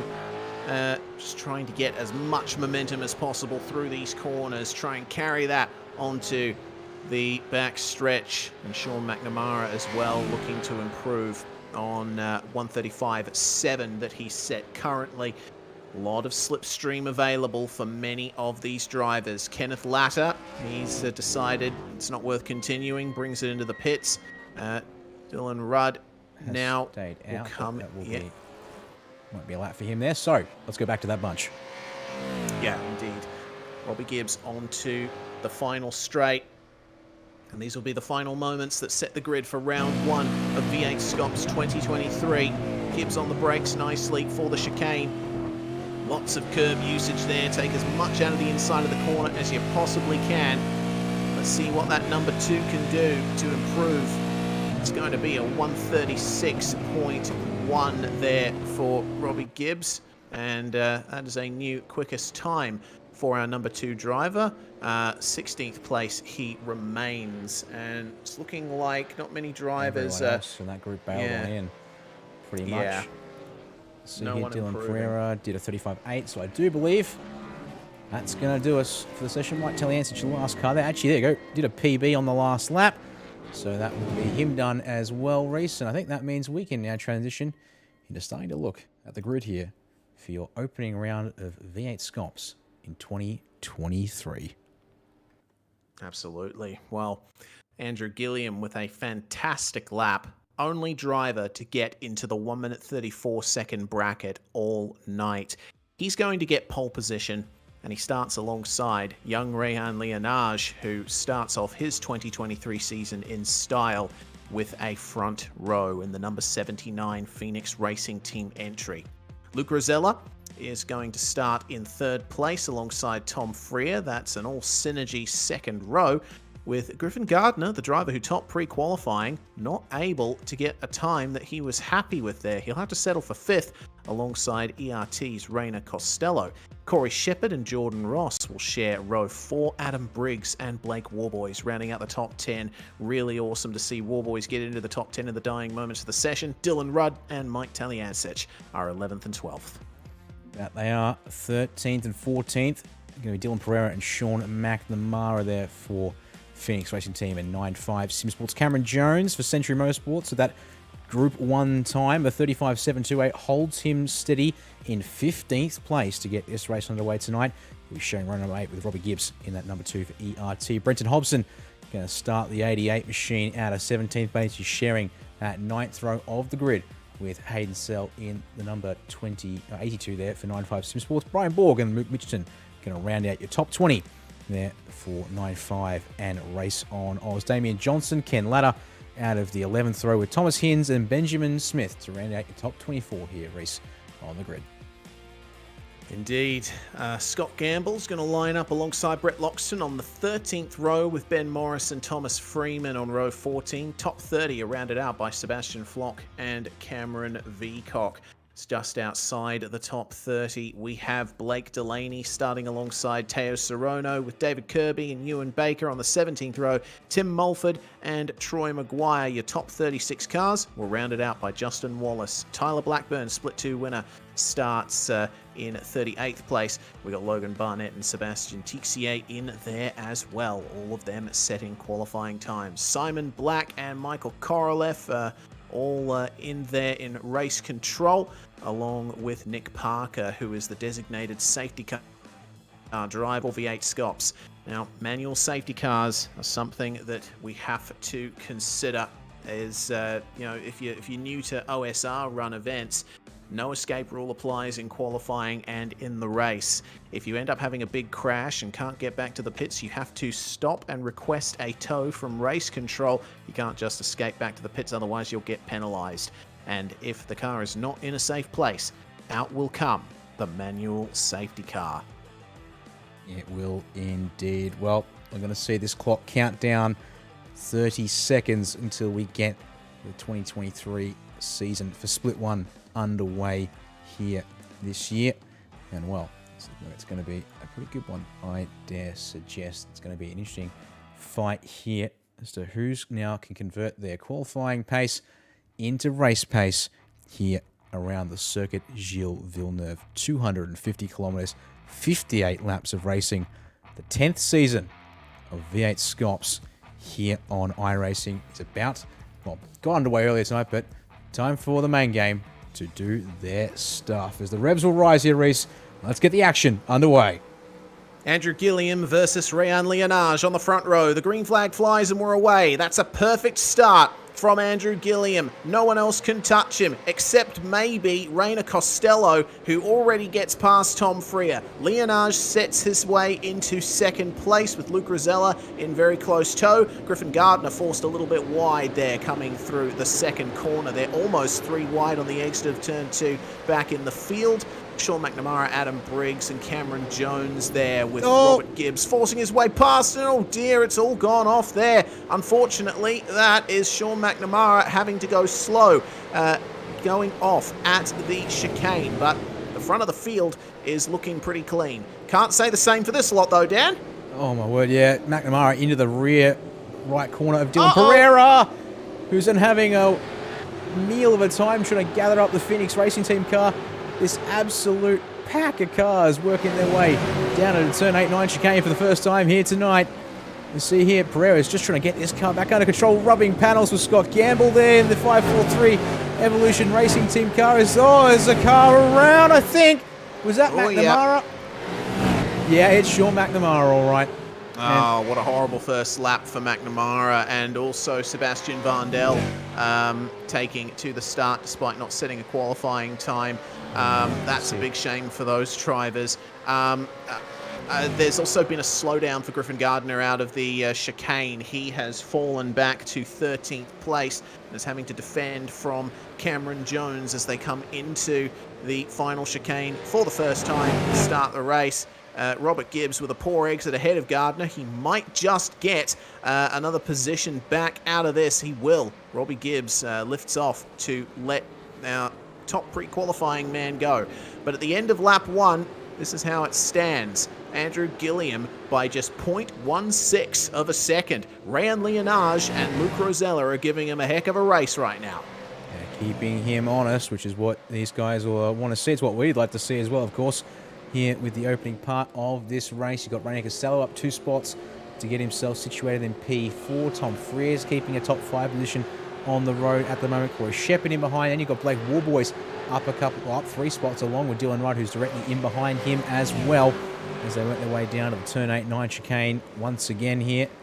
And you can see top 10 is currently being held by Mike Taliantis. He's actually picked up 2 spots off the start of this race so far. There's other drivers such as Adam Briggs, Garner have taken some pretty big spot losses, but well, I think they're going to be coming as quickly as they can to get their spots back here. Riding on board then, out of the hairpin they come. And most of the field falling into single file. But goodness me, it's looking mighty close. Throughout most of the field, that's a spinner. Yeah, Morris in the Mustang there, having to take the very slow road back onto the track. He's going to join Sean McNamara at the back of the field, and with a compromised exit, every chance McNamara might just get by him here. End of lap 2, and the pit window is officially open now. Drivers can jump in for their first stop if they want to, but doesn't look like anyone is going for it. And I think, given the conditions, given the race so far, you'd be a fool to pit this early. Seems the case will be that drivers looking for a more even strategy. I know I've just seen down the front straight away whilst we're looking elsewhere. Cameron Jones, he's got a slowdown penalty at the moment, so he's going to yield some spots there. And includes Thomas Hins. Ken Ladders is inside now. Oh, he's still got to bleed the slowdown there. It's finally cleared, but now drops him into this massive train of cars outside the top 20 now. So unfortunately, another driver with a strong qualifying time in the form of Cameron Jones here. Now, out of position, at least is what his compared to what his qualifying time would suggest, and got his work cut out for him to make his way back through the field. Yeah, that's a big shame there for Cameron Jones. Well, looks like things have calmed down for the most part in the midfield. Touch wood. Gaps up the front are looking as close as ever, but Andrew Gilliam has actually drawn the gap out a little bit over Rayan Leonage. It sits at 3/4 of a second at the moment, but the top three are sticking together very nicely. Rainer Costello gaining 2 positions on the start. He is starting to fall under some pressure from Tom Freer, who really takes a lot out of the curbs in the final chicane. No slowdown for him, though. Oh, there is a slowdown, though, for Andrew Gilliam. Our race leader, Rayan Leonage, takes P1.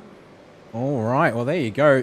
I saw Leonage was a lot more conservative through the chicane there at the War Champions, and turns out that was with good reason, because this is now what Gilliam has to look at from behind his car, and now in behind the 56 of Rainer Costello.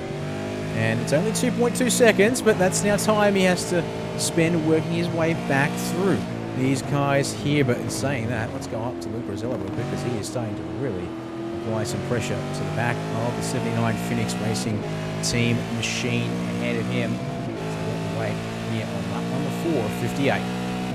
Yeah, the stakes have been raised now for Luke Rosella. He knows that he has the race lead in sight here, with Leonage, I believe, leading for the second, maybe the third time in his SCOPS career. Leonage was very close to winning the second race, I believe, of the Winton round last year. So let's see what he can do with the pressure of the entire field behind him at the very start. He's obviously put in a lot of effort to prepare for this opening round, but Luke Rosella has the advantage of a whole squad of Synergy drivers practicing and working on setups and sorting out race strategies. Slightly misses the second curb in the final chicane, though, and loses out a bit on the run to the start-finish line, does Rosella. Leonage leads, and it's only by 3.5 tenths. Now, just saw there, Race Control giving a drive-through penalty to Sebastian Vandel in the 444 Pursuit Sim Racing car, and I think I might have found what's caused all of that one here, so I'm going to see if we can pick it up in the first of our virtual racing school replays here tonight for split 1. This is back at lap 1, coming into turns 1 and 2, focusing on Tyler Blackburn. You can see Vandel in behind in the 444. And we're going to have an incident apparently up here in a couple of seconds. Okay. Well, Vandel driving a Mustang, so we'll look for a Mustang potentially causing some issues here. 444. Just there behind Blackburn. Yeah. Nudge. Okay. On board Vandel. So no, oh no, okay, maybe up here then instead, as we're going very busy indeed. No, oh, yeah, Vandel did damage. Okay, so it was later on in the lap. Oh, he's going to force the issue out of turn 7 here. All right, this is looking a little dicey. Gaps Saw him missing closing. the front end in the chicane, so it happened here. And touch. Oh, that's caused more hits as a result. Wow. So there's a car to his outside. That's good. Yep. Makes contact with Blackburn into the 070, therefore, from Blackburn to Sebastian Tixier. That also turns around Sean McNamara and all this. And, well, there we go. So they've traced that one forward, unfortunately, for Vandal from him there to start that one off, unfortunately. Yeah, well, Vandal will have to jump into the pits very shortly there and put himself even further back from the rest of the field, still headed by Rehan Leonage. Oh, hello. Oh, yeah. Also, oh, dear. Oh, dear. Benjamin Smith stopped by the side of the road. Also got Teo Serrano with an iRacing mechanical black flag. So issues here. And that car ain't going anywhere. Might see a safety car. Waiting to hear, or see the magic words, I should say, because I can't hear them in server. I can tell you what ended up causing this for Benjamin Smith. He went for a really big crash. He was side by side with car 6 of Thomas Freeman, and then got absolutely slammed by 3 or 4 cars. Oh. Too much. Field. Yeah, too much damage for him, and he blew the engine on the way into the hairpin. So those guys there, the safety car's been called. There we go. Field neutralized, because they're all coming past Ben Smith, who is still down there at the hairpin and more or less on the racing line there. But there's the angle I was hoping to get, to sort of point out, because we saw sort of an on-the-wall shot, and the leaders came on through. So let's go have a look at that one. No surprise to see that everyone is coming into the pit lane. Indeed. Let's actually go quickly check who's going to be the driver to get off pit lane first, and then we'll cut to another of our virtual racing school replays here, Reese. All right, so it's going to be a battle of the virtual pit crews. Who will be able to stop in their box properly? It looks like the majority of them have been able to get it done nicely, but there might be some differences in how much fuel drivers put in, alters their pit stop times. Leonage is the first to get away, so he's going to lead, but there's a change for second. Rainer Costello has managed to move ahead of Luke Rosella there. Fantastic stuff from Rainer. Andrew Gilliam holds on to 4th spot. Corey Shepard now up to 5th. Plenty of changes for position there in the pits. Sure was. All right. We'll bring up some information on the pit stops there in particular in a couple of minutes' time. Let's go and cue the replay for Benjamin Smith.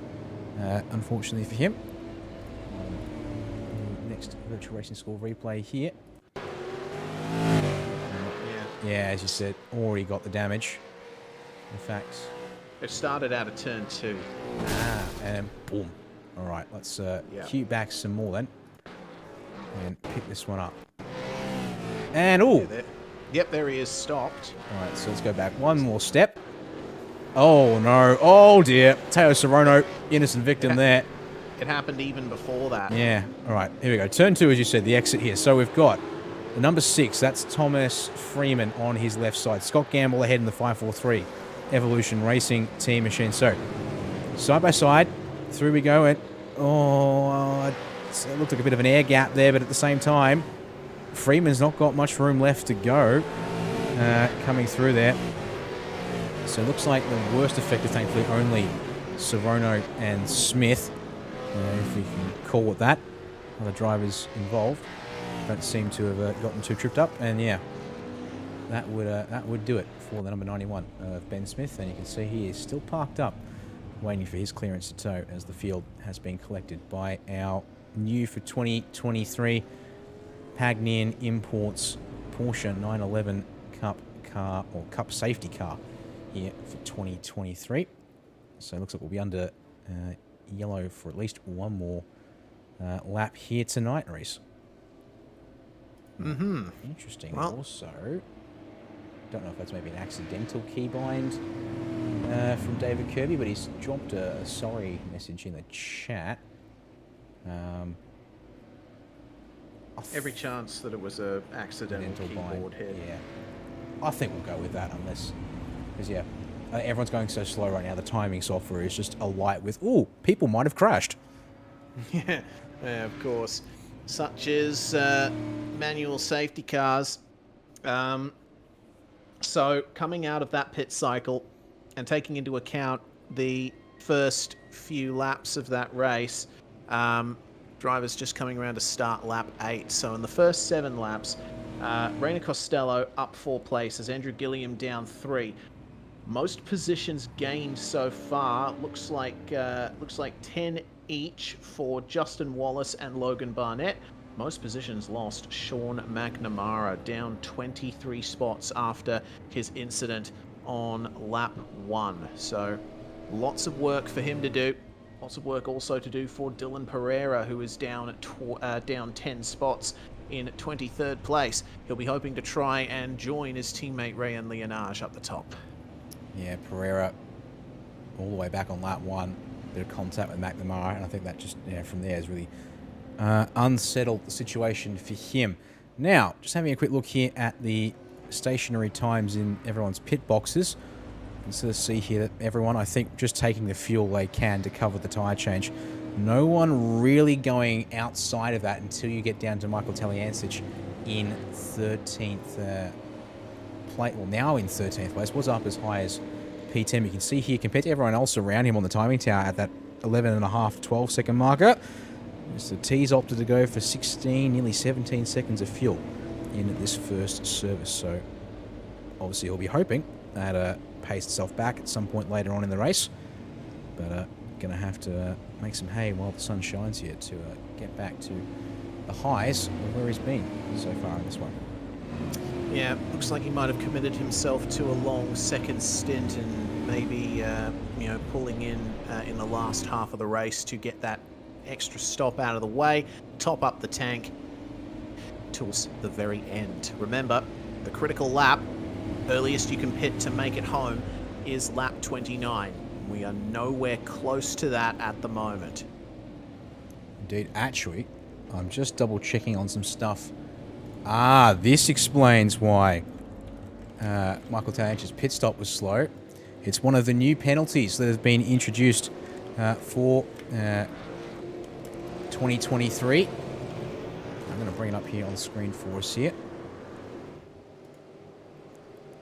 Yes. A 5-second pit time penalty was issued to Michael Taliancic for contact or an incident involving Adam Briggs back on lap number 1. And I can also see that... we're going green. All right, let's ignore that then, because Rayan Leonage has gone early. We'll talk more about the pit strategy later on. We will indeed. Safety car pulls in, green flag flies, and we're back to racing. Leonage went quite early before the final chicane. And so, across the line, he'll lead. Reina Costello, P2, Luke Rosella, P3. But Andrew Gilliam, our pole sitter, is up behind them, and he'll be looking to take some kind of advantage. We'll look at Blake Warboys here, holding off Dylan Rudd. That's WKMP versus 9.5 Sim Sports right there. And it's Holden versus Ford for good measure. The Mustang leads the Commodore. There's the view back. That's the view back. Close. Yeah. Indeed.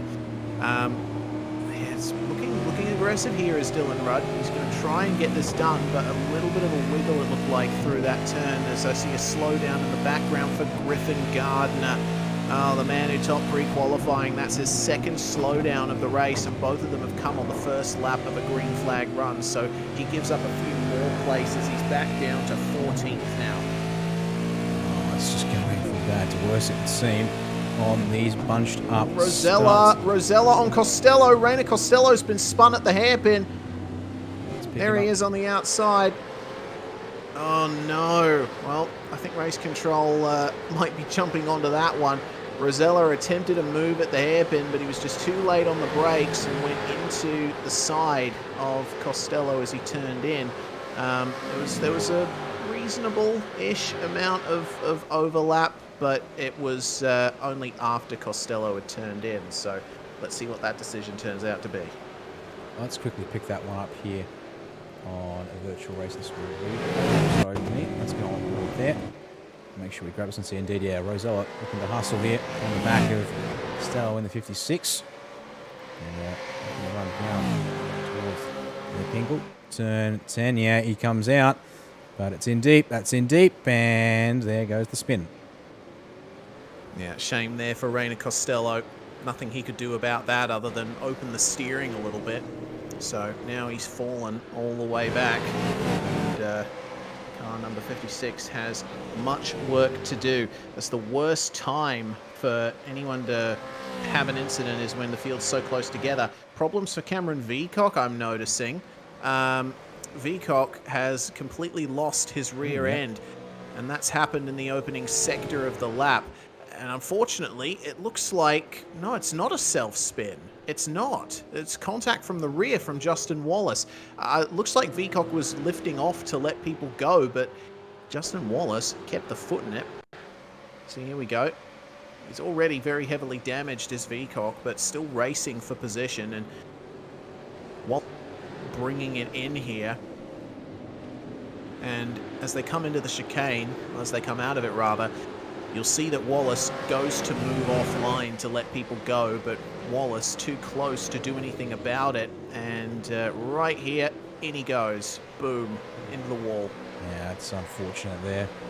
Trying to do the right thing of sorts, but it's not done him all that much good, you would say, at this point in the race. Right, well, just checking back in with drivers towards the front of the field. Andrew Gilliam up to third place now with the displacement of Reina Costello from that P2 spot he was happily enjoying. Still waiting to hear from race control as to if there will be any action further on that one there. Now, other pit time penalties that were issued for lap 1 incidents, I didn't get a chance to get to them, but I will. What? Oh, all right. Let's talk about that later, because Mitchelson's getting up the inside of Griffin Gardner to move the 93. Pardon me, it's a back and forth here between these two for 12th place, as Gardner made an initial move to start off, but it's been taken back by the 04 Race on Oscar. Well, it has. A lot of hard racing going on here.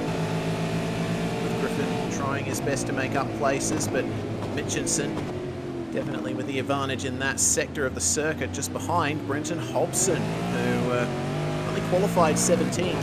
Despite his good times in practice, Hobbo not quite able to get it together for qualifying, so plenty of work to do going forward.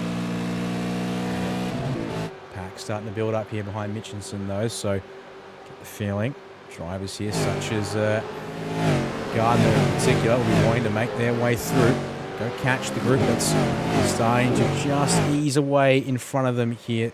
You've got Mike Talansich on his own there, but then you've got a train starting with Robbie Gibbs on up from there into the back half of the top 10. At this point in time, that's a little deep from Mitchinson, which is going to compromise the run of turn 2. But Gardner too far back to make anything of it at this point as they work into turn 3 and 4. Right, I'm going to take my moment here and jump back to the 951 and Sean McNamara. Unfortunately for him, in that pit cycle, he got given a 15-second pit time penalty for the incident with Dylan Pereira. So got that one served. In fact, what we can then do is we bring up this. No, okay, interesting. 10 seconds stationary in his box would suggest penalty not yet served there, Reese. Okay. Well, he'll only have a limited time to serve it, but we'll see what happens from there. A few further decisions from race control. We also talked about that 5-second time penalty in the pits for Talyancic for the incident with Briggs. Looks like there was also contact between Sebastian Flock and Justin Wallace, and Wallace did redress that position, but race control still saw fit to give him a 5-second pit time penalty. As oh, there we go at the hairpin. Goodness me. Justin Wallace, who we were just talking about, having to come up against Blake Delaney, who gets an excellent exit out of the turn and gains that place. Logan Barnett is going to try and squeeze through as well. No, just enough room left on the inside there from Justin Wallace. And Barnett will complete the move into the chicane. There's a great battle going on behind as well. Blackburn getting sent over the curbs at the final chicane. Ben Morris almost gets into Troy Maguire, who has to take avoiding action. And look at who's coming through. It's the 307 of David Kirby, who makes contact with Ben Morris coming into the braking zone. They all somehow manage to keep going forward. Oh my word, that got a bit interesting. Oh, Morris getting a bit of door contact from Ewan Baker in the 34. There's too many cars. Unfortunately, we can't fit them all on the little battle pack overlay here as they work their way through the 3-4 chicane here. Focusing on the second half of this group now, in behind David Kirby. Here, currently sitting, this is all the way back for 31st place. Yep, we're going at it. There's all movement up and down the field as well. Griffin Garner's got a spot on Brenton Hobson. And Rainer Costello and Cameron Jones, I do believe, as well on this lap through the 8-9 chicane would have been for both of those cars up the road. So keep an eye here on this, because yeah, it is scrappy, and everyone is going full attack, even at this point in the race. More or less, I would suggest. Actually, these guys work their way down towards the hairpin once again. Yeah, Baker's going to look. Kirby's going to go in a bit deep as well. That's going to check everyone up, and here we go again. Although, outside run race, strong off the hairpin, even in these guys once again. Yep. One of the big truths of Montreal. Oh, big incident up ahead. Blake Delaney making contact with Logan Barnett. Barnett slow and off the road. That was almost disastrous. I think that deserves a replay. 5-second time penalty meanwhile for Logan Barnett. He's come straight into the pits to serve that. Sorry, my apologies. Reading off the screen there. I didn't clear that. That's on me. We do have a race control penalty, though, for Teo Sorono for contact on lap 2. But, wow, that incident there between Barnett and, oh, goodness, my brain is soup already. Delaney was the other one you mentioned. Delaney, yes, Blake Delaney. They came together side by side on the casino straight, nearly locking wheels, and sending Barnett right into the wall. So enough room given there, but squeezed a little bit was Barnett, and then yeah, two cars just came together. That's a heavy hit. Yeah, mechanical black flag for the 011 instantly, so has to let everyone go here, and then figure out a way to get back across to get that car into the pits. Unfortunately, that will more or less be his race done, if that's anything to go by there. Check in with the leaders. Let's go back here to live pictures. Now, speaking of the lead in particular, Rehan Leonage is starting to work a bit of a gap here over Luke Rosella. He's got Andrew Gilliam keeping him close company to the tune of half a second. Yeah, this is a good performance here from Rehan. He's just focusing on his own race at the moment, and he's setting some magnificent times, almost matching the fastest time on the last lap from Tom Freer, 36.7 for both of them. Andrew Gilliam holds the fastest lap of the race so far, though, and he's piling the pressure on Luke Rosella, who is falling back a bit, has to be said. He's still setting times reasonably within the margin of Rehan's times, but the gap a little bit too big to overcome as things stand. This is the point where drivers will be getting into the rhythm of their second stint, and they'll be thinking about how to execute their next pit stop. Here's what it looks like out the back of Rehan Leonage at the moment. You'd say, based on that, looking fairly comfortable for the time being. And you can see, certainly though, I'd say it's comfortable. This is gap for now, but he's got his game face on and he's focused on making sure he puts every right foot forward every step of the way. Yeah, I think his advantage will grow, will Rehan Leonage, because Luke Rosella has just been given a black flag for that contact with Rainer Costello. He'll have to pull into the pits at some point to serve that one, and that will release Andrew Gilliam into P2. Consequently, that'll also increase Rehan Leonage's gap at the front of the field. Yeah, well, I'd say it'll increase it a bit, but not for long, if I think. someone like Andrew Gilliam has anything to say about it. So now that he'll have clear air back on the nose of the 201 Pursuit Sim Racing Mustang there, I expect he'll try and start working that margin down. We've also got here Tom Freer actually getting... These two switched around earlier, didn't they, due to the pit cycle? Because Tom Freer was back in 5th. Now, these two guys are still fairly close. In fact, let's check in with them later, because look at this little gaggle of cars all stuck in behind Blake Warboys.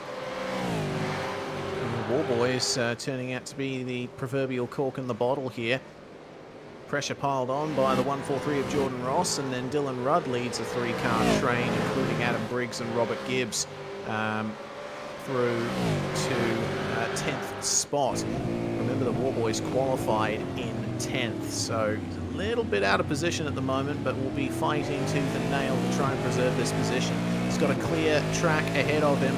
Nice big gap to Corey Shepherd, so he can focus eyes forward for the most part, but the pressure is being piled on by Jordan Ross here, and a little bit of a slipstream down the Casino Straight. Ross isn't going to be close enough to go for a move here. No, not quite. Unfortunately, seeing some negative news in the chat in-game text channels. Logan Barnett, the damage too severe for him. He has opted to retire the car as Jordan Ross will go around the outside through the kink into turn 1. The door's open. Woodward's going to try and hang on here, but Dylan Rudd, the door is open for him now as well. He will slide up the inside and take that place. In the meantime, Luke Rosella has also gone down the lane to take that drive-through penalty. This is now the battle for 5th place, all the way back to position number 9 in the hands of Robert Gibbs there. So 5 cars still duking it out over the same bit of racetrack here. Yeah, that was a late braking from Dylan Rudd. Definitely now seeing that Jordan Ross is the only man who stands between him and a nice clear track ahead. Warboys is getting past there demonstrates, I think, the difficulties of having a move put on you around the outside in turn 1, because you'll draw level with the car passing you around the outside into turn 2, but because you've got the outside line, that leaves the door open for other drivers to take an advantage, and you've got to have your head on a swivel, as Dylan Rudd did, to take advantage of that. Nice bit of opportunistic driving there from the 990, but further up, Gilliam versus Freer now for P2 on the road. Now that Luke Rosella has been taken out of the equation with that penalty, we'll be able to see Andrew Gilliam potentially start putting some moves on here. 137.0 for Ryan Leonage, 137.1 for Andrew Gilliam, and Tom Freer 136.698. That is some solid pace there from Tom Freer, as it seems Andrew Gilliam is starting to fall off the wagon a little bit in terms of pace. Maybe he's conserving his tyres at the moment. That would be the shrewd observation at this point, I think. Certainly Gilliam's been around long enough to know how to wheel this car in unfavourable conditions. Been saying that. Conditions here, indeed, continuing to cool off. The track air temperature has not changed, but track temperature down to 37 degrees Celsius now as this race carries on. We are approaching 4 o'clock virtual. Oh, blue mistake there from Gilliam. That's going to give a big opportunity here to Tom Freer around the outside. He does tap the fence on the way through, but a slowdown penalty for Gilliam to boot. He'll be vulnerable to Shepherd here on the way down to, if not out of, Lapingle hairpin here. Yeah, late on the brakes there for Shepherd. He has a little look on the way in, but that's not going to happen. Just not close enough to Gilliam to get alongside, but might very much rattle the driver of the 201, having to manage that slowdown and find himself now in the midst of that 3-car battle for second. Ryan Leonage, meanwhile, he's not thinking about any of this. He is literally just driving his own race at the moment out in front. This pack as well is looking fantastic. Jordan Ross just hit the wall there in front of Dylan Rudd, so that might be a slight advantage for the 990, but Ross still managing to maintain the gap that he's eked out over that past lap. Yep, it's about a quarter of a car length, but that's all he needs right now. Let's just focusing on Black Walls. For a second, he looked very close to the back of Dylan Rudd down the Casino Australia, but also, crucially, now having been passed, seems to have gotten back into the rhythm. He's not under huge amounts of pressure from Adam Briggs, who gets a little sideways, I think, there through turn 4. But hangs onto it just fine. Robbie Gibbs at the back of the group. They're also, in this here, Mike Taliancic looks like he's picking up the pace. In fact, let's have a quick look at Taliancic versus Mr. Ross, who's at the front of the group. Actually lost a bit of time there to Jay Ross on that last lap. Apologies, I'm not... Oh, Tom Freer's at a moment. What's happened to Tom Freer in the 143? Oh, slow down penalty at the 8-9 chicane. Another driver falling afoul of the track limits there. And so easy places now. An easy place there for Corey Shepherd in his 718 machine.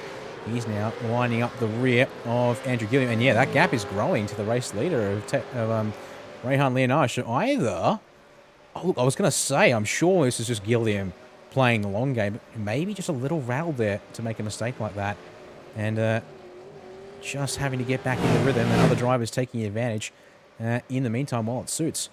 Back around there, looks like I see Brian Ball going for a move up the inside on Mitchinson. Not quite through the World Champion chicane there, Reese. Oh yeah, but Mitchinson with a poor exit. This could give an advantage to Borgie. Gilliam's just made a really big mistake in turn 1. He went right across the runoff area. We would have seen a hint of him recovering there. Little bump there from Brian Borg on Mitchinson. Sends him wide. But he redresses.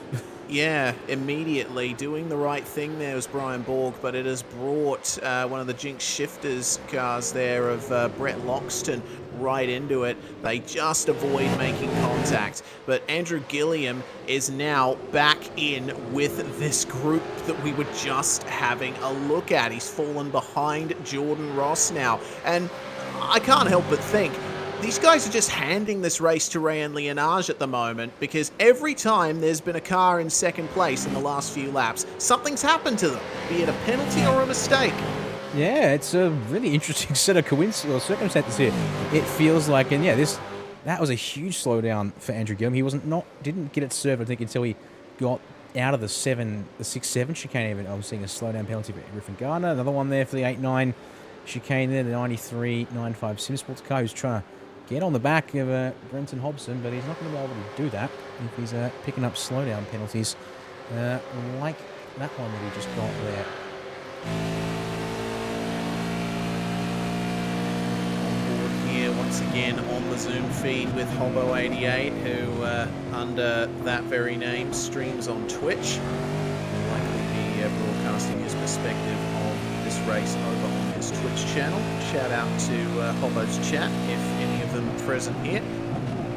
Using sequential shifter and that little bit of a snick down into second gear for the first of our slow corners here. Always a big challenge, especially if you have to take your hand off the wheel. But one of the cool things about sim racing, I think, is a lot of people have differing hardware. Some people have stick shifters, some don't. And you'll see a lot of drivers using paddle shifters to change gears in these things. But there's a good contingent of drivers who drive them as they do in the real world. Pull the stick towards you to shift up, push it away from you to shift down. Here's Shepherd and Freer then. This has become the battle for second place on the road at the moment. And Corey Shepherd now 5.2 seconds, on my timing at least, close to 5 seconds behind Leonage. Now with, it seems Freer having a little bit of an issue there going into the hairpin. Slow down back at the chicane. Reese is the answer once again. Another driver falling afoul as Robbie Gibbs up the inside of Adam Briggs there through the Pingle hairpin. Will take a place away and start working himself more towards the middle of this group, which now extends from Jordan Ross in P4 down to Mike Taliancic joining the train in P10. That's pretty much one unbroken chain, and soon enough, Luke Rosella, having served a drive-through, is only there in 11th. So in the grand scheme of things, he's not lost a huge amount of time taking a full transit down the pit lane here, Reese. Mostly, I'd argue, due to these guys scrapping away like mad. Brett Loxton's dropping down a couple of spots on the front straightaway. That looks just to be maybe a moment through the final chicane there, I might suggest. Yeah, definitely giving the rear brakes a workout and spinning the wheels up a little bit on the exit of turn 2 for good measure. Still chasing down that ERT machine. Of Reina Costello there. Of Reina Costello, yes, who was turned around by Luca Rosella earlier. Change for position then coming into turns 1 and 2. Slow down for Cameron V8SCOPS, unfortunately, off the wall champions. He's going to serve that one back there. Oh, Blake Delaney elsewhere, also getting a slowdown. Presumably it turns 3 and 4. Oh, careful there, Blake. You've got a slowdown to serve. And he's going to be forcing the issue with Ben Morris instead. Well then. I've just selected Griffin Gardner in the server. Uh-oh. Yeah, he's... he's back. Okay, that was close. That dropped under 50% of packets being received by the race server.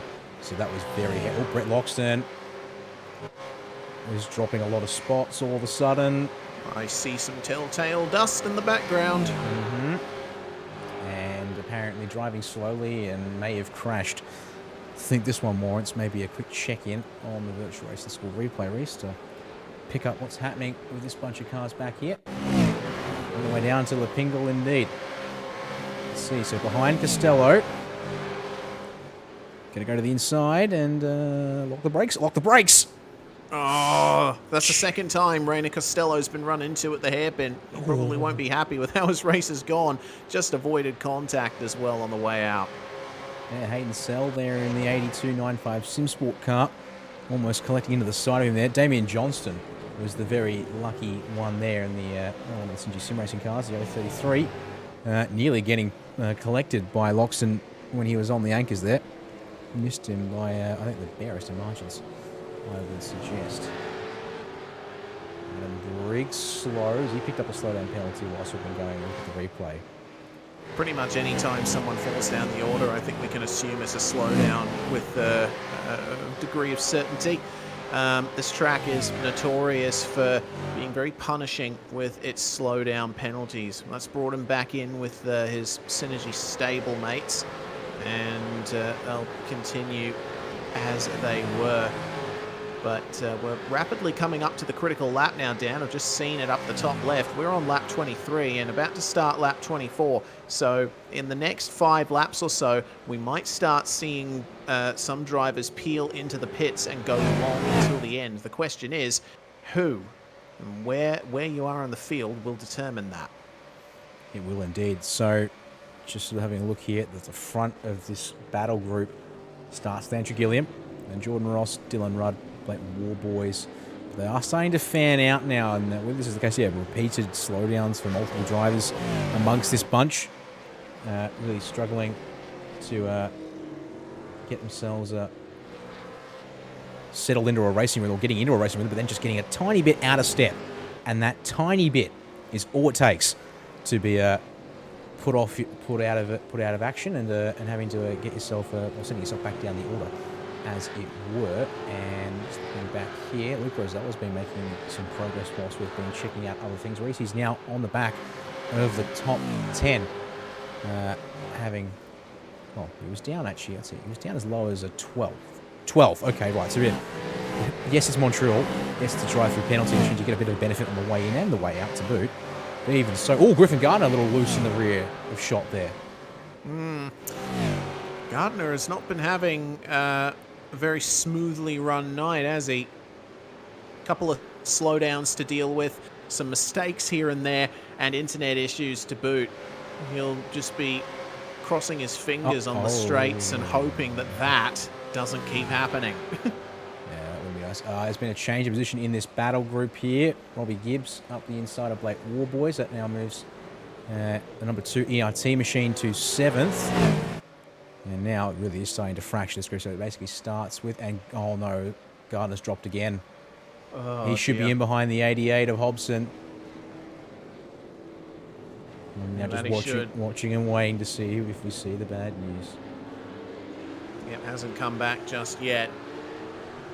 And these guys on the exit of turn 1 coming into turn 2, these guys have been involved in fights with each other the whole race so far, and that's Gibbs going a little bit too deep in the chicane, and a slowdown for Dylan Rudd, it seems. Just took a bit too much of the grass through that sequence, and so he is now well in behind those 4 cars, now led by Gibbs and Warboys. He's got himself a 3-car pack to deal with here of Adam Briggs and Brenton Hobson. The SSR stable here, trying to get back into the top 10. Yes, these two, and I think Griffin Gardner might be done, potentially. He's not gone just, and speak of the devil when it shall occur. Unfortunately, farewell Griffin Gardner from the server as his internet connection drops him out completely this time. So that removes him from 13th place on the road, and will promote Brian Borg and Luke Richardson up to scrap over that spot. And they've got their own little stoush happening. We also saw Borg get through with a bit of a bump at turn 1. Let's see here. If Richardson's got any reply. Got good speed in a straight line, and that was looking a little close on the way in, Reese.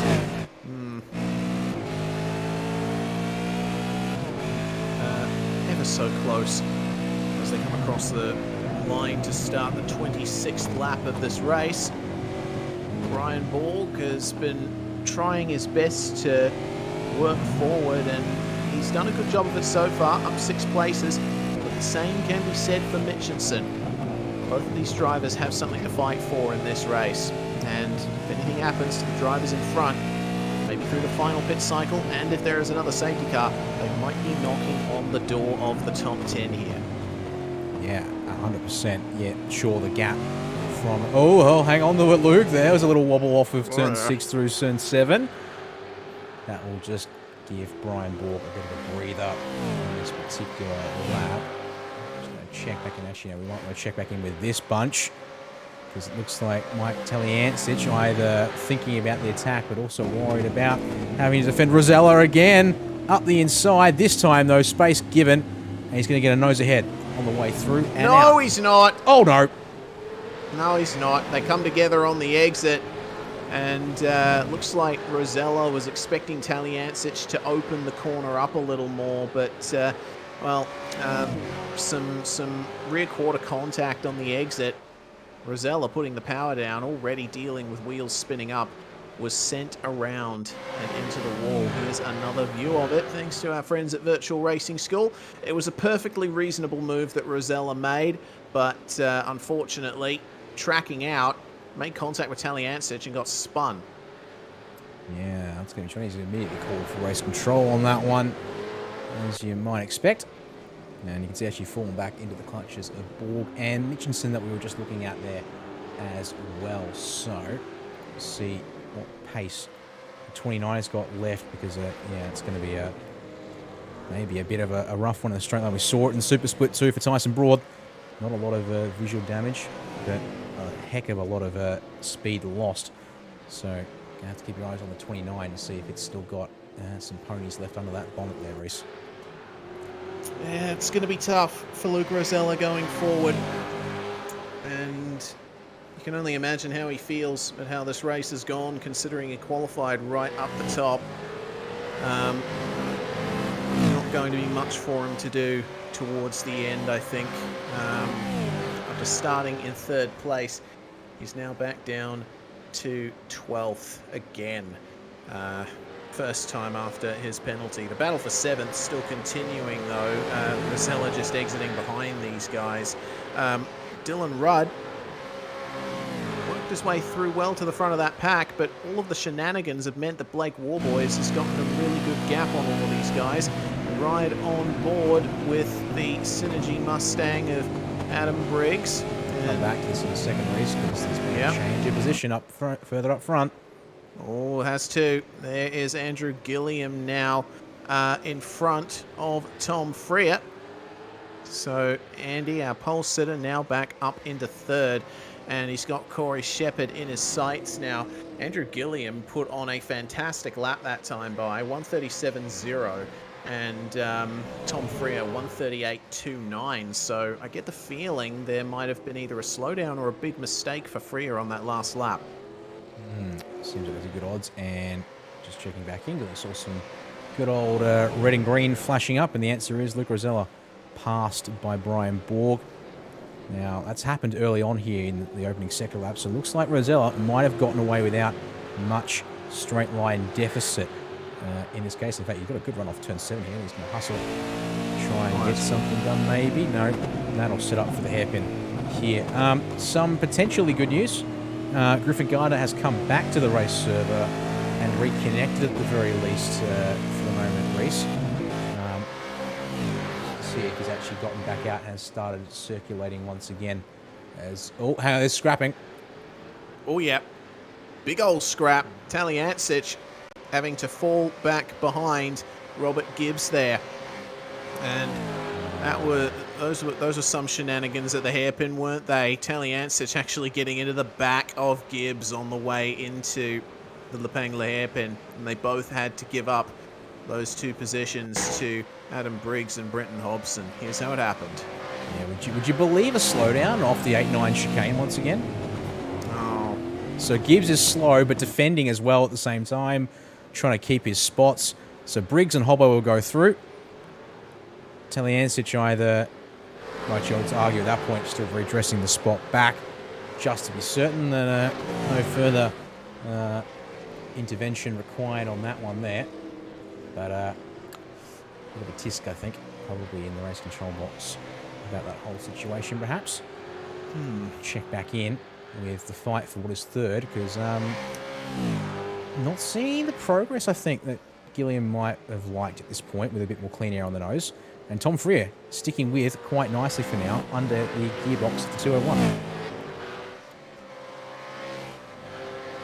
Yeah, Freer hasn't lost out that much since Gilliam passed him. As long as he keeps in the slipstream, he'll have that done. And crucially, we are on that critical lap number now. As soon as Rayan Lienage crosses the line, he will enter the phase of the race when he's safe to get home next time he comes in. And that's just happening in a few seconds as we keep our eyes on this fighting. Further back, those bright green Synergy Holdens, you cannot miss them. Check in on that in a sec, because as easting down out of Briggs is Brenton Hobson. Oh, yeah. Corey Shepherd is locking himself into going long in the final stint here. Now, this is going to be interesting because pace looks steady. Just didn't have anything to go catch Rayhan Lienage, but once he got P2, he didn't look like he was falling back into the cars behind. So this is, yeah, a bit of a gamble play at this point, I might suggest, because safety car odds don't seem too unreasonably high still. But yeah, looking to make something work because, yeah, 7.5 seconds now for Rayhan Lienage. In fact, I just kind of want to have a look at his last 3 laps. Just going up here on the screen as well. Give him a moment. This is what he's done the past 3 laps. That is some quite consistent driving there from your race leader. Yeah, Lienage, under no pressure up front and with a clear track ahead, he's just been hitting his marks time and time again. And I couldn't help but notice, especially when we were on the Zoom feed with him earlier, his exits from the hairpin are phenomenal. He is not kicking that car into a slide or wheel spin at all. He's just driving that thing, if not right at the limit, just a tiny bit under. And every single time. Once again, like, look at how smooth the wheel work is there. You can't see much of the wheel, but let's see through turns 1 and 2. Down into the turn, and yeah, look at how smooth it is for him. He's not making any corrections on the exit at all.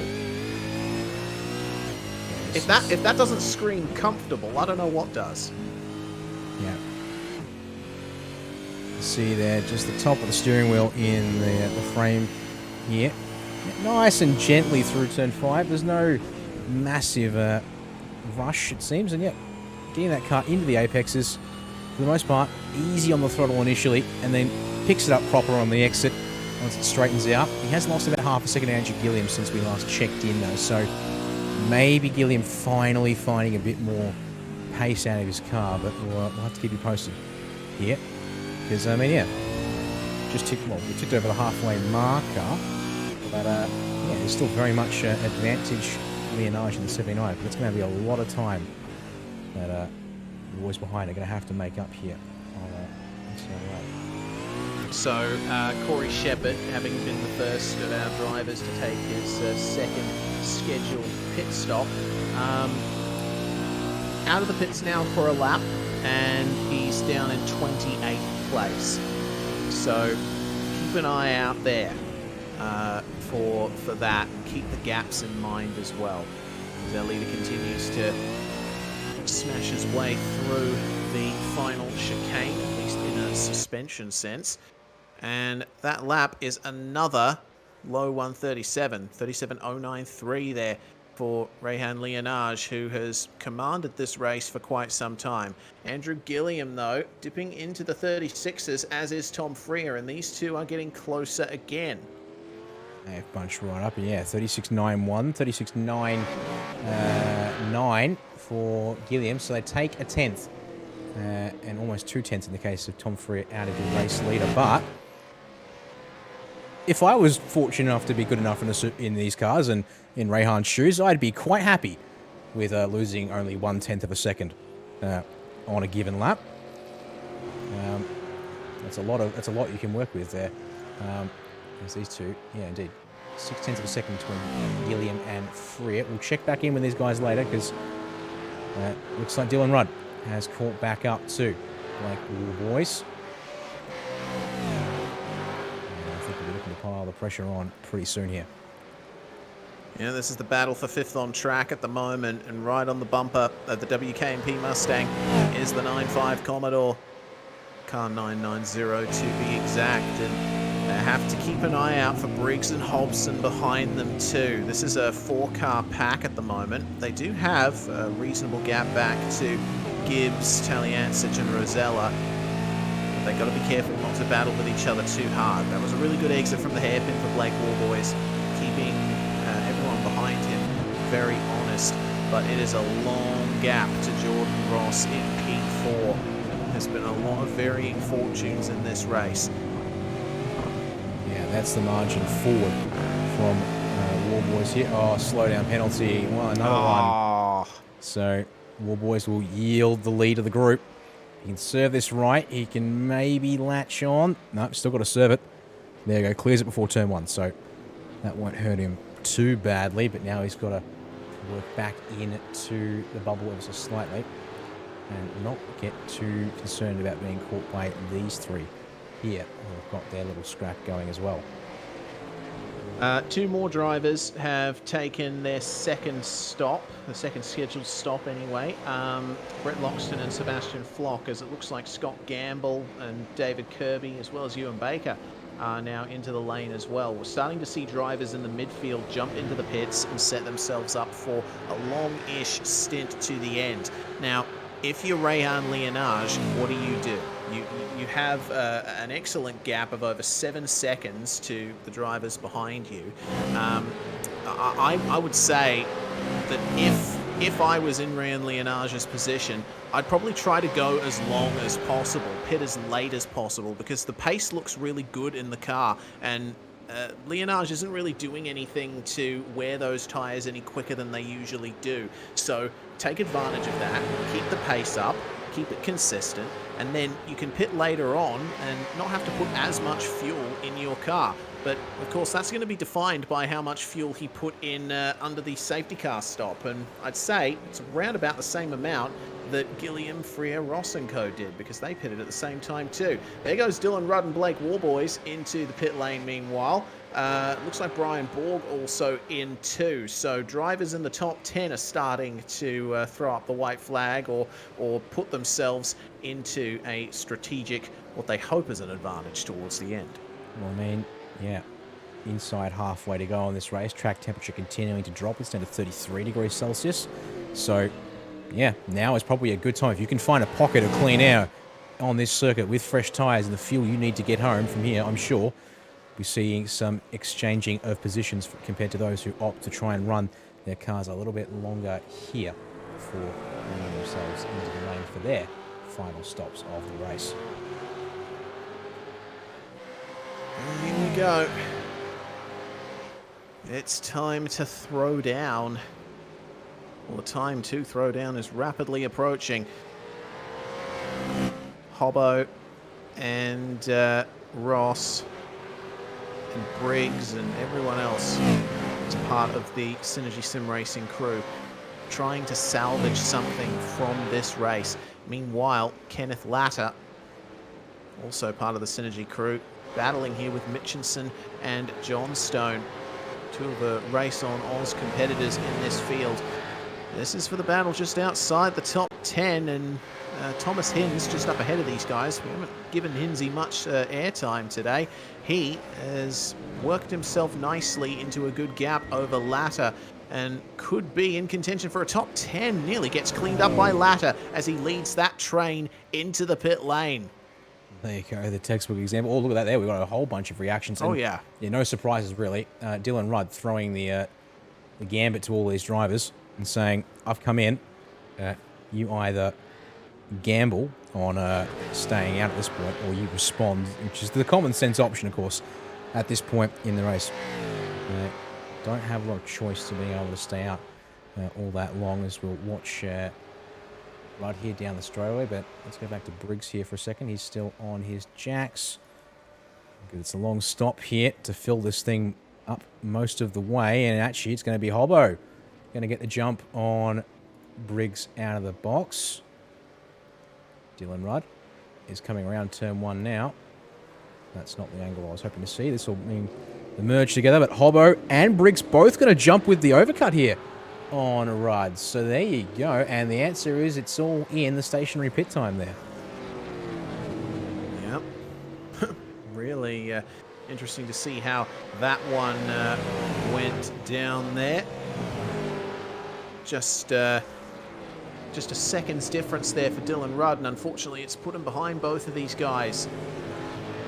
It's amazing to see how things work out towards the end of a reasonably long motor race like this one. This is why I love the 250k format with the 2 compulsory stops. It throws up so many potential ways of getting to the end, and it isn't until those final 25 laps or so that you start to see how things work out.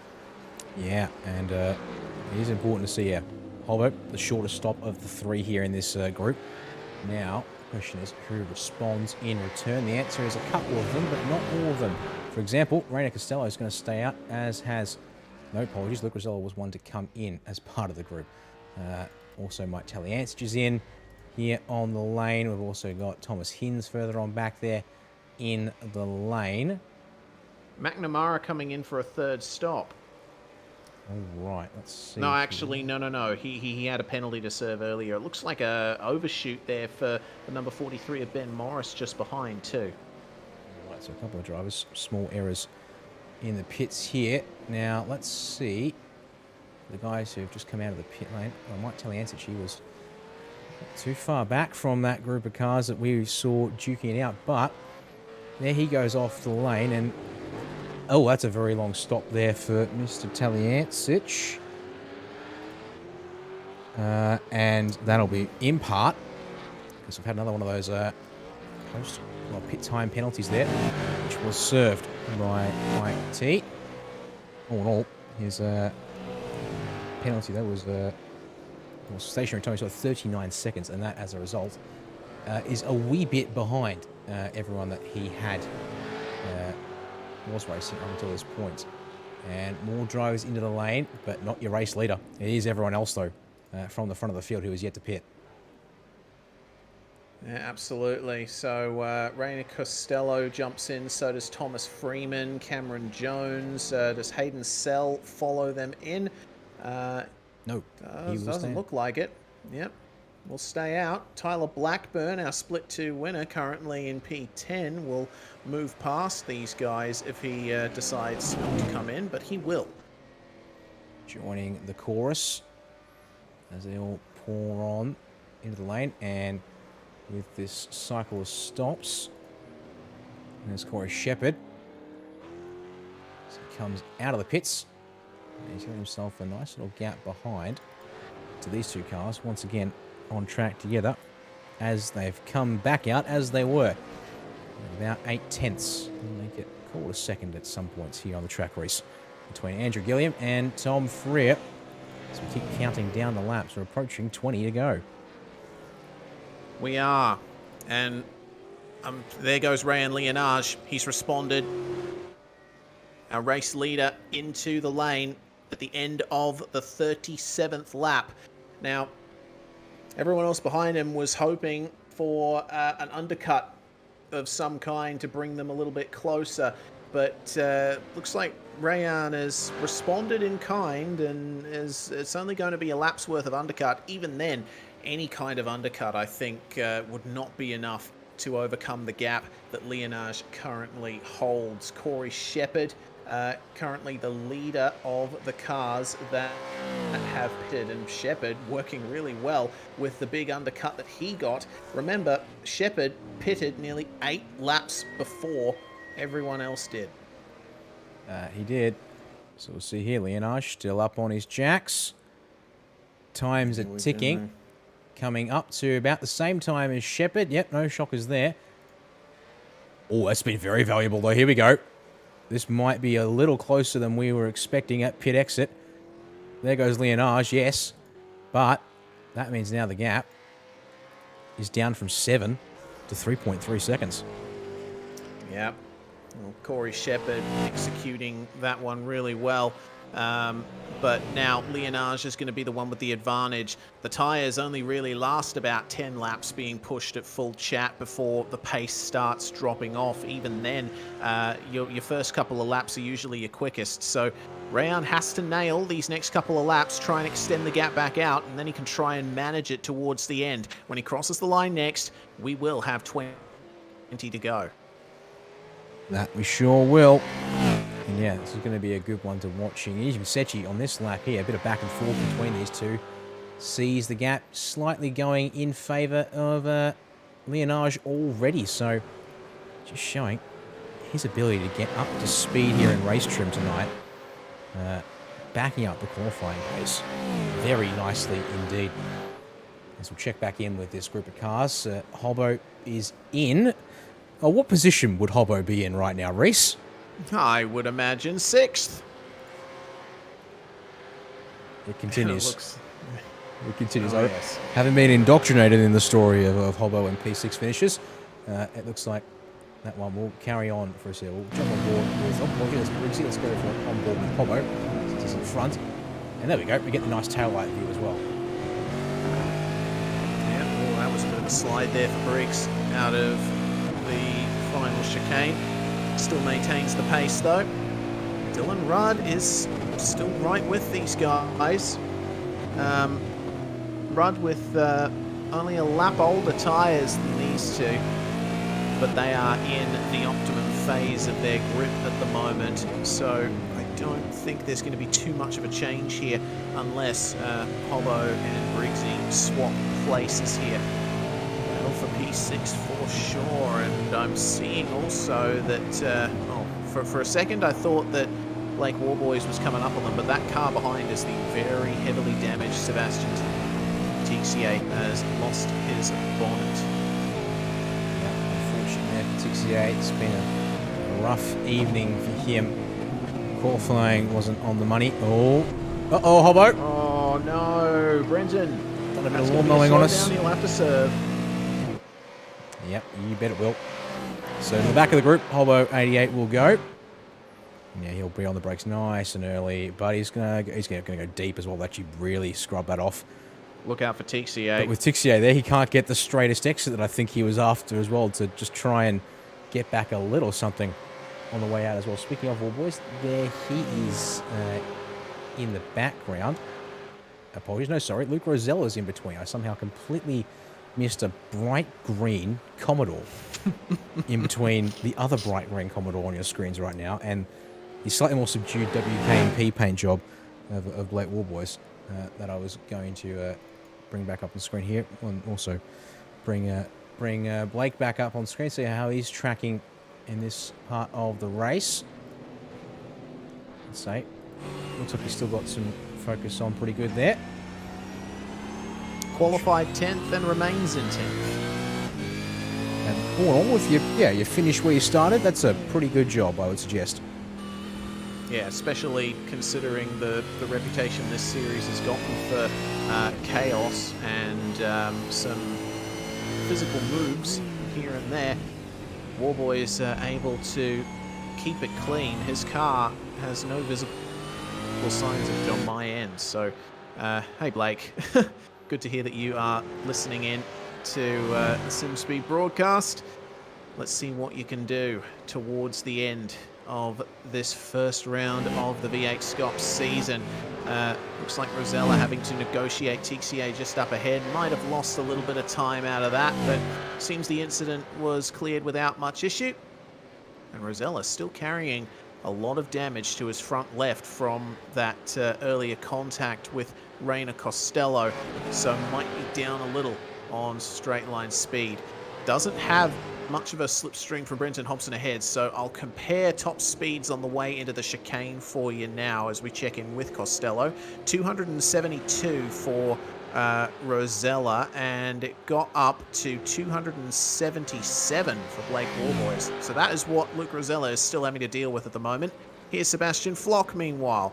And I accidentally called him Rainer Costello. Car 84.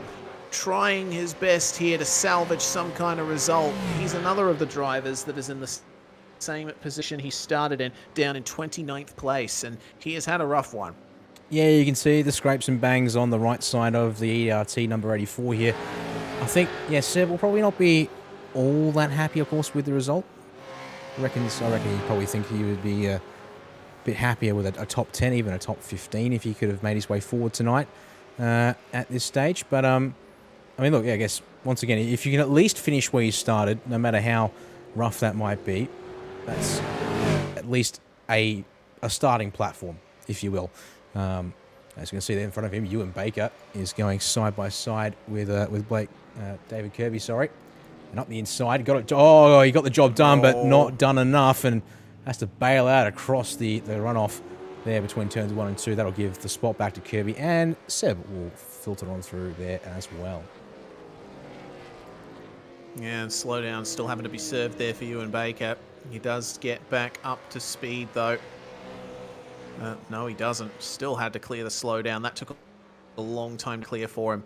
Meanwhile, number 79, Rayan Leonage, still in the lead of the race, and the gap is ballooning back out. He's executed that initial phase out of the second pit stop perfectly, and the gap is back to nearly 7 seconds now. Look at that. That is the gap he has over Shepherd, and Shepherd's tyres, you know, they're only 8 laps older, but tell you what, I don't think since the likes of Jared Filsell and Madison Down and Altus Esports, when they were active in this series, I don't think I've seen anyone drive as smoothly, and it almost looks slow out on track. It's like it's like a bit like Alain Prost, you know. He said once, when I look slow, I am fast, and no complaints at all for the time being from Leonage's Commodore. As we check back in with Adam Briggs, currently holding on to 6.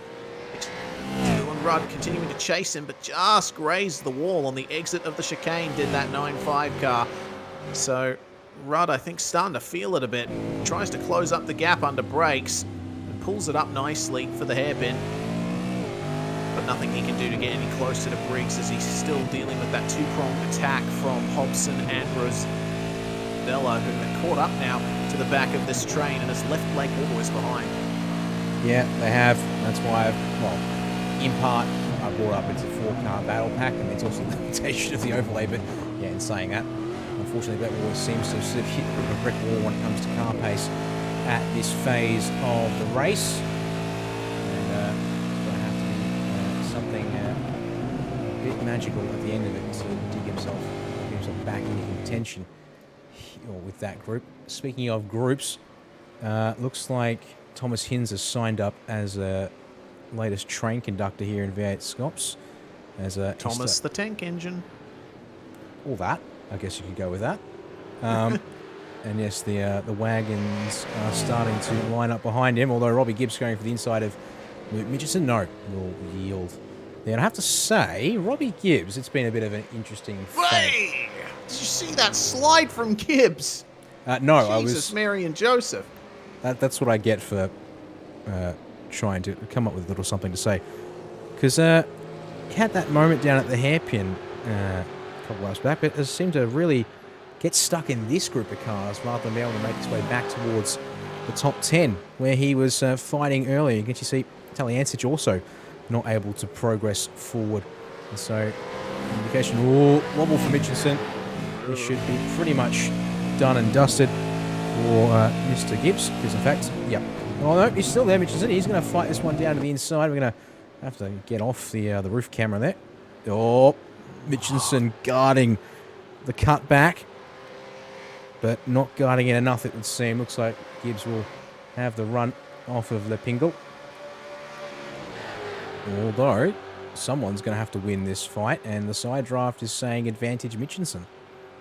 Seems so, and it looks like Gibbs has to yield there going into the hairpin. That brings them back into the clutches of Ladder and Talyancic, who, Michael Talyancic just in front of him probably was getting some flashbacks because the incident that nearly happened there between Gibbs and Mitchelson, almost a complete repeat of what happened between Talyancic and Rosella earlier.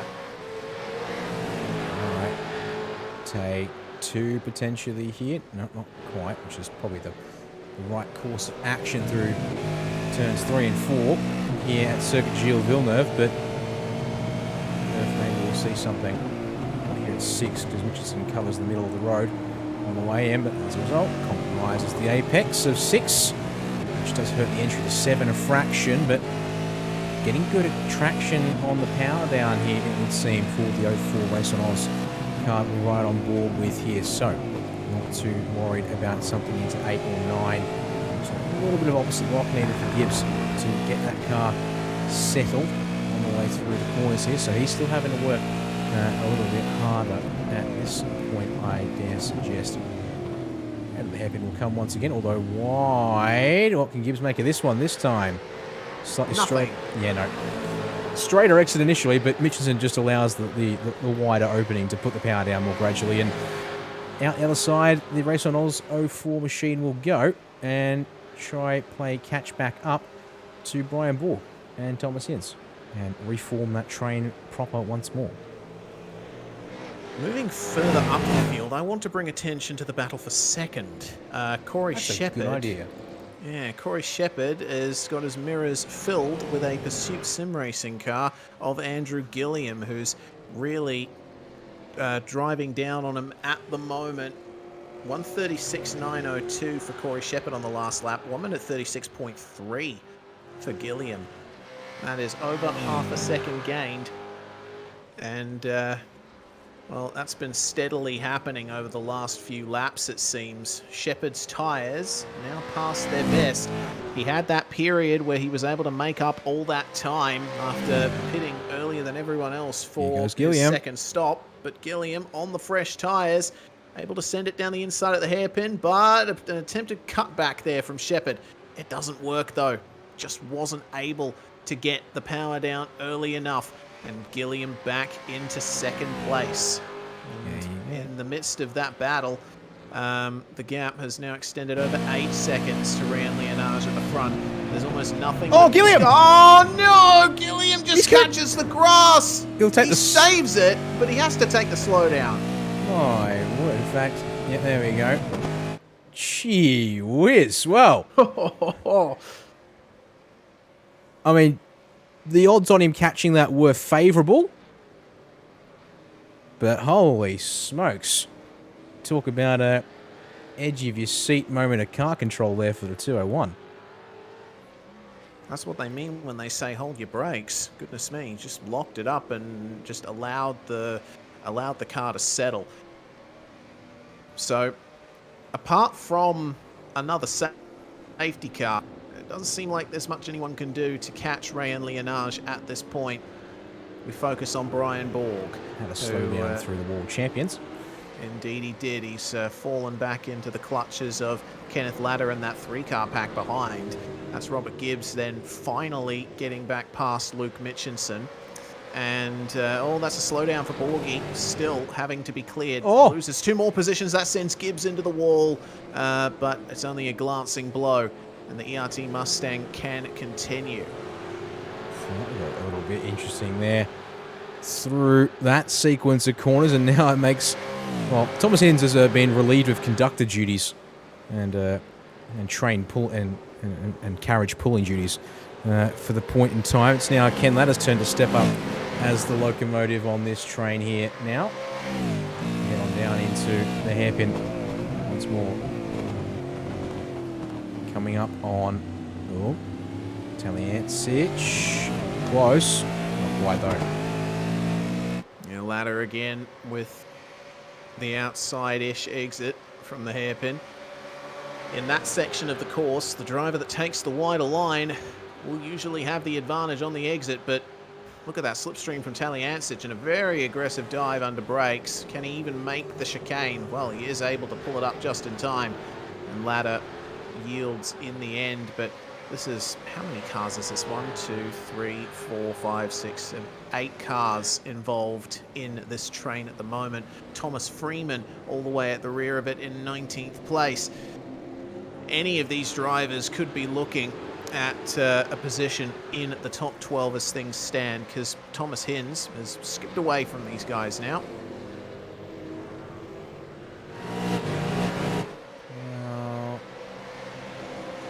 We've had some things happen whilst we've been looking elsewhere. I'm going to actually go cut to a couple of replays here for us, Reese, because Righty-ho. we've got a couple of moments that we need to break down. First up, for the man who was running up in 4th place, Tom Freer. Right. Oh, apologies, that's the wrong frame for you all. Replay frame, please. That's what I get for not being... Slow down. Oh, dang it. That's not as... Here I was saying, someone may have crashed. Well, regardless, that's still significant, because Freer was running in the top 5 at that stage, and Sebastian Flock also suffering a slowdown a little bit earlier, so that's further time lost for Flock, though he still is a position up on where he started. Drivers that have gone a lap down so far are Troy Maguire and Sebastian Tixier. Unfortunately, it looks like Cameron Jones has retired, and Blake Delaney also retiring in the last few laps as well. And so far we have well and truly lost Sebastian Vandel, Griffin Gardner, Teo Sorono, Logan Barnett and Benjamin Smith. Yeah, it's been a bit of a rough one for a few people here tonight to open up their 2023 SCOPS campaign. But, well, I'll get a chance to bounce back. I'm just going to make sure they put in the work when the time comes around for round 2 and other rounds in the season. And still 3-car scrap here. There's actually Dylan Rudd has dropped back. Watching out for himself. Blake Warboys has reconnected on the rear bumper of the 990 95 SimSport machine. So at the moment, somewhere whilst we've been elsewhere, Reese Warboys keeping the rhythm in mind, it would seem. And if we're able to keep up and get this fight back underway. Indeed. Good to see that drivers are still fighting for positions towards the end here. That synergy trio up ahead. We'll see if they cost each other any time. That was very aggressive over the curbs for both of them. But see, Warboy's got a slightly straighter exit. He's going to carry that momentum down the start-finish straight. Starting lap 49, he's not quite close enough to get a move on into turn 1. They both ride the curb beautifully through there. It's actually quite a difficult curb there at turn 1. If you end up, I suppose, keeping the car attitude too flat over the curb, you can catch the lip of it and go for a second bump. but these guys have managed to master the momentum of their cars to the point that they're able to just smoothly jump across it. Looks like, shuffling in that big train of cars back further behind. We'll worry about that in due course, because indeed, very nice exit from Blake Warboys to the inside. He'll go, and there we go. Dylan Rudd not even going to contest that spot there. Knows better than to push into spotlight turn 8-9. We still with 10 to go. You can afford to be a bit more patient, and that place might just come back to him in the next couple of laps if he can set the move up somewhere a little bit more favourable on the circuit here, Reese. Yep.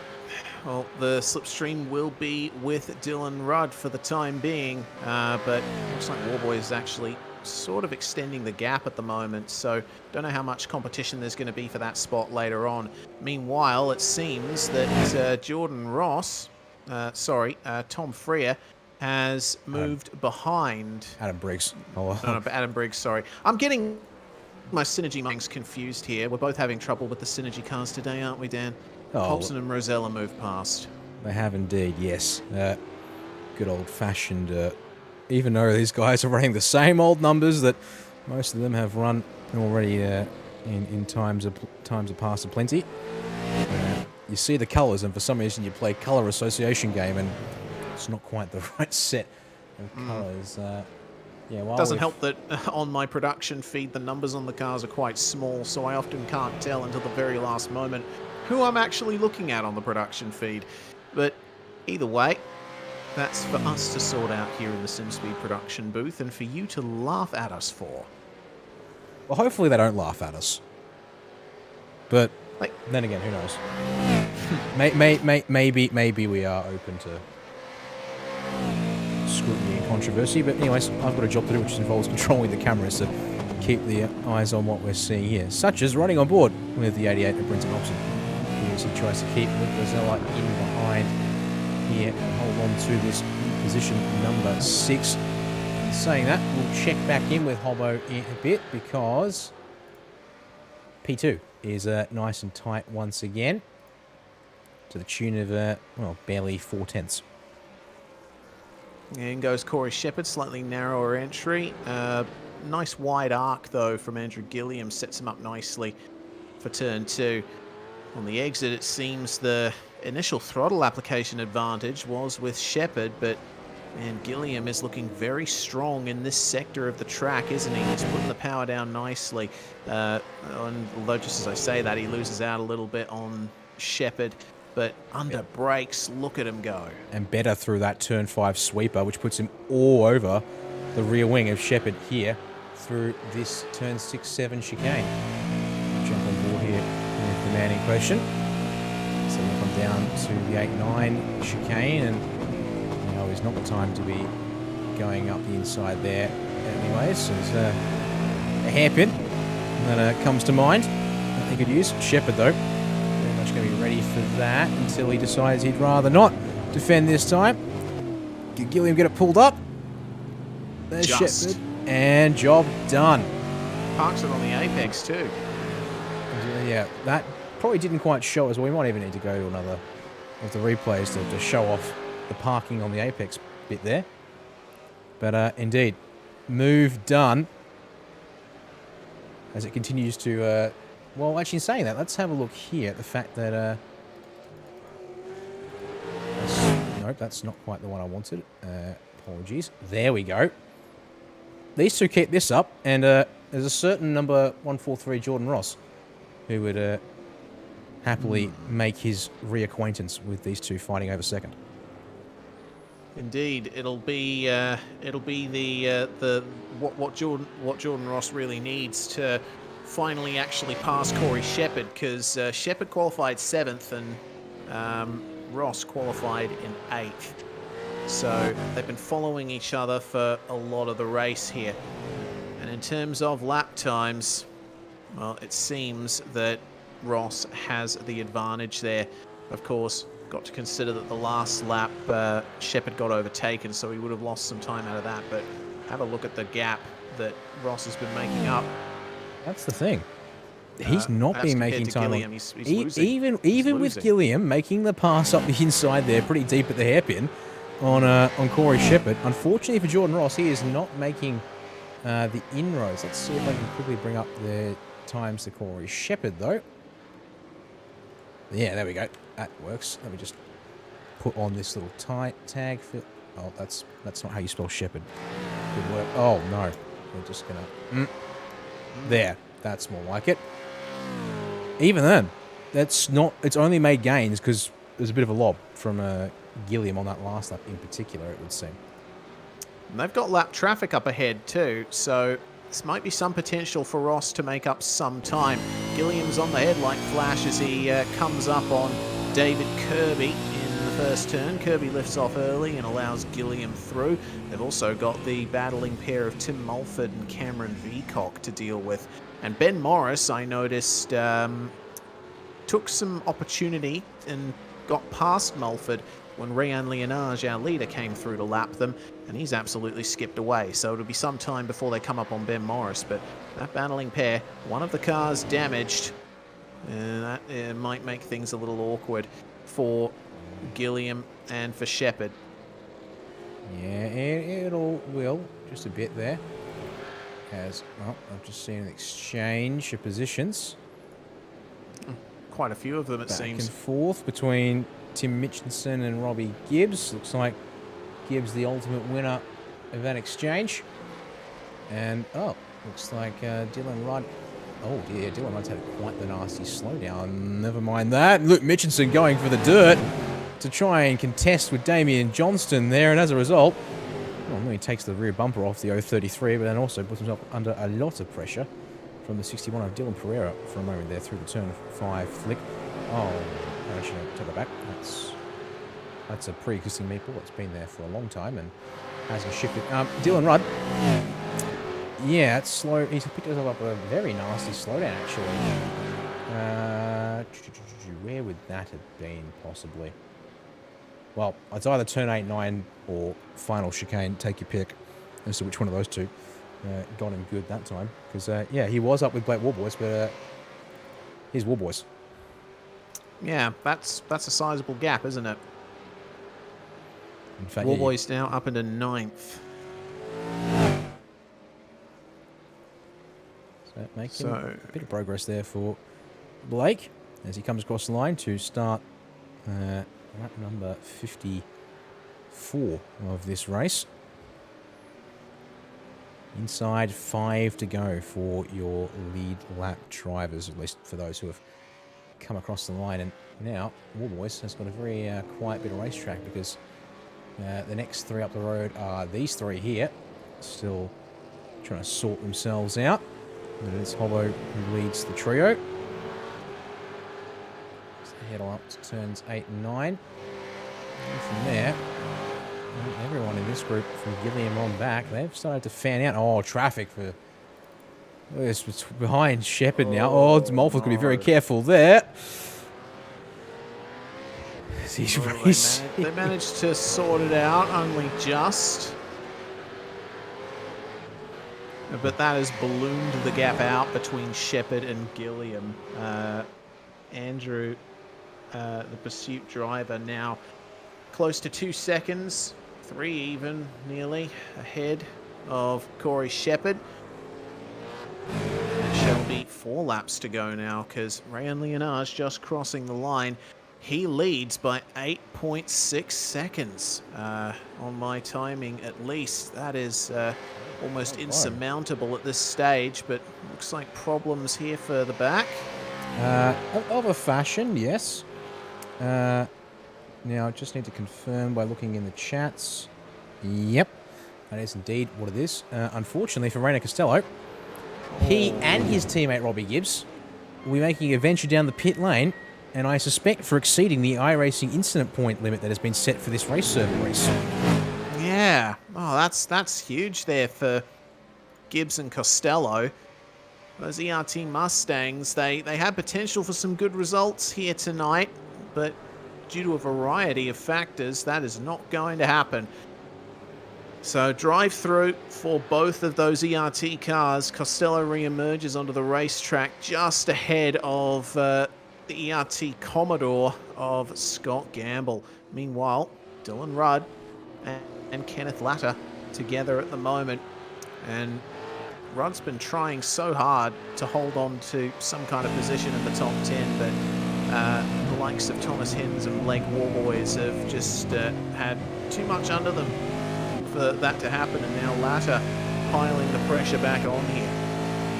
Sure is. And he's actually, they had a bit of back and forth, it looks like, in the... sorry, that's old news now, but actually when the slowdown appeared to have happened early on, initially happened, I should say, Latter got ahead for a moment on Dylan Rudd as we're going to watch them run up the casino straight away. Good slipstream coming here to the inside. The door is left open by Dylan Rudd, and no contest by the looks of things.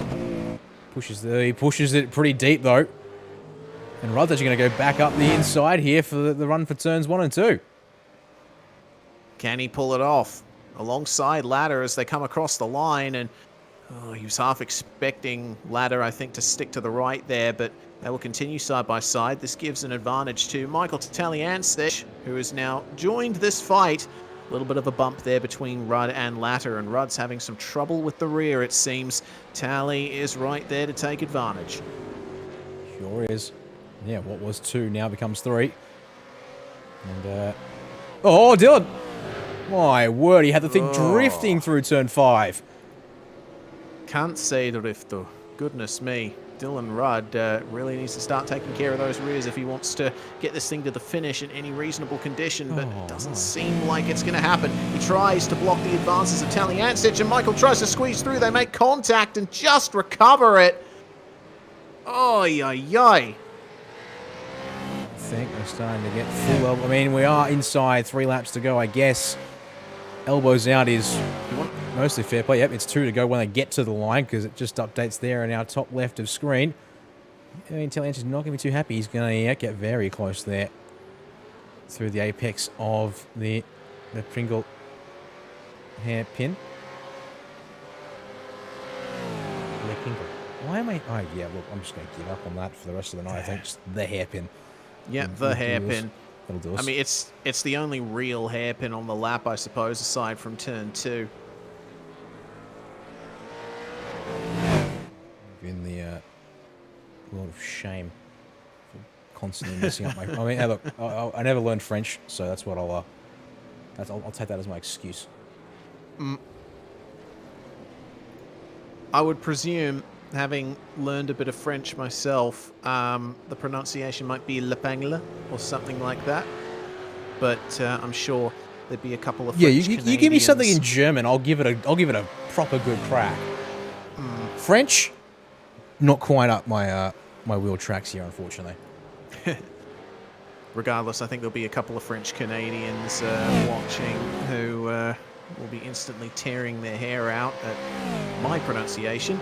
Hobson still holds on to 6th, and it's been a great run for Hobbo after starting 17th. Rosella was slightly reversed fortunes behind him, started 3rd and now in 7th, though considering his fortunes, of course his race, he lost 12th at one point when we last looked at him after his penalty. Also, you notice what happened between Taliancic and Rudd. Well, Dylan's just been given a warning by race control for blocking and resulting contact, so he's got to play nice. Final lap. And yeah, that's the other thing, of course, that needs its attention. One more circuit. There we go. Just going back to check in on these two and see what's up. Taliancic, I think, far enough back that he got the run off of the hairpin, and this time Dylan Rudd not able to contest and gets a slowdown. He's going to lose spots there to Freeman. And, oh goodness, who was there in the background? Someone was finding the wall almost. No? Okay, they did. It was very minimal, so carry on as they were. But we haven't checked in with him in a while, and there's not much left of this lap to go. Oh, Rainer Costello's just dropped out of the server, I think. Or he's about to, at least. But we need to bring the young man back on screen I believe, well, if something happens, we'll pick it up on replay afterwards, folks. But he got given a chance to take the race lead, Reese, from the get-go. And once he did that, he has not looked back one single step of the way. Ladies and gentlemen, please welcome your newest race winner in V8SCOPS to open his 2023 campaign. Rehan Lienage wins the Montreal 250 here tonight. And look at that. Beautiful gap indeed. And it doesn't seem to be betrayed all that much on his face. I mean, I think he probably knew it was coming. Regardless, a little smile there from young Rehan. Really awesome to see. And, I mean, we could all see it coming, I think, with the magnificent pace he showed towards the end of last year. It was only a matter of time before we saw Rehan Lienage on the top step, but I didn't anticipate it would be this quick. He has got so much pace under him, and the older gentlemen behind him, including Andrew Gilliam, who finishes second, and Corey Shepherd, who finishes in third. I bet those guys are really happy for Rehan, all things considered. Lienage was just up the front, and drivers behind him making their own mistakes. Freer finishes in 5th place, and Hobson, of course, with the meme resurrected once again, finishes in 6th place. But now it's time for the celebrations to begin. Yeah, there it is. There's a bit of a smile getting onto that face. I think now that the work is done, he can relax that a little bit there. And if he can get it down to the hairpin, maybe he's got enough fuel left in it to light it up. Oh. There we go. There we go. Yes. Look at that. He's keeping it still.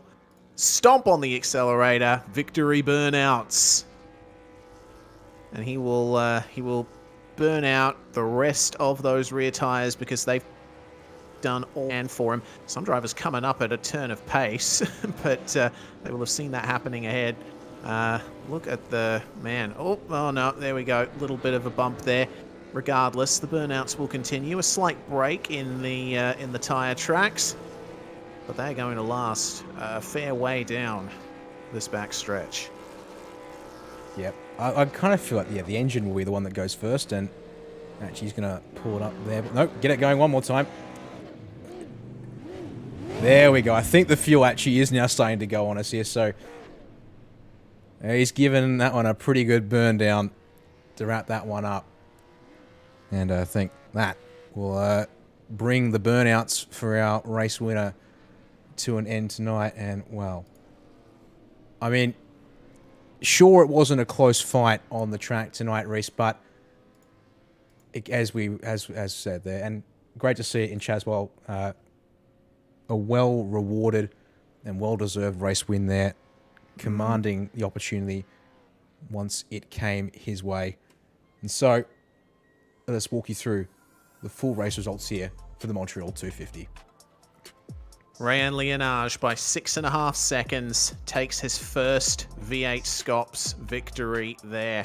Magnificent, and joins a big list of big names in AusNZ sim racing.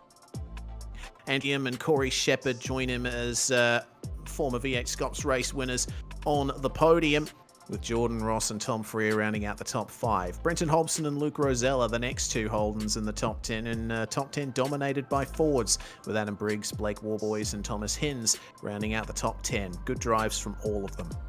Indeed. A lot of places made up for the most part inside our top 10.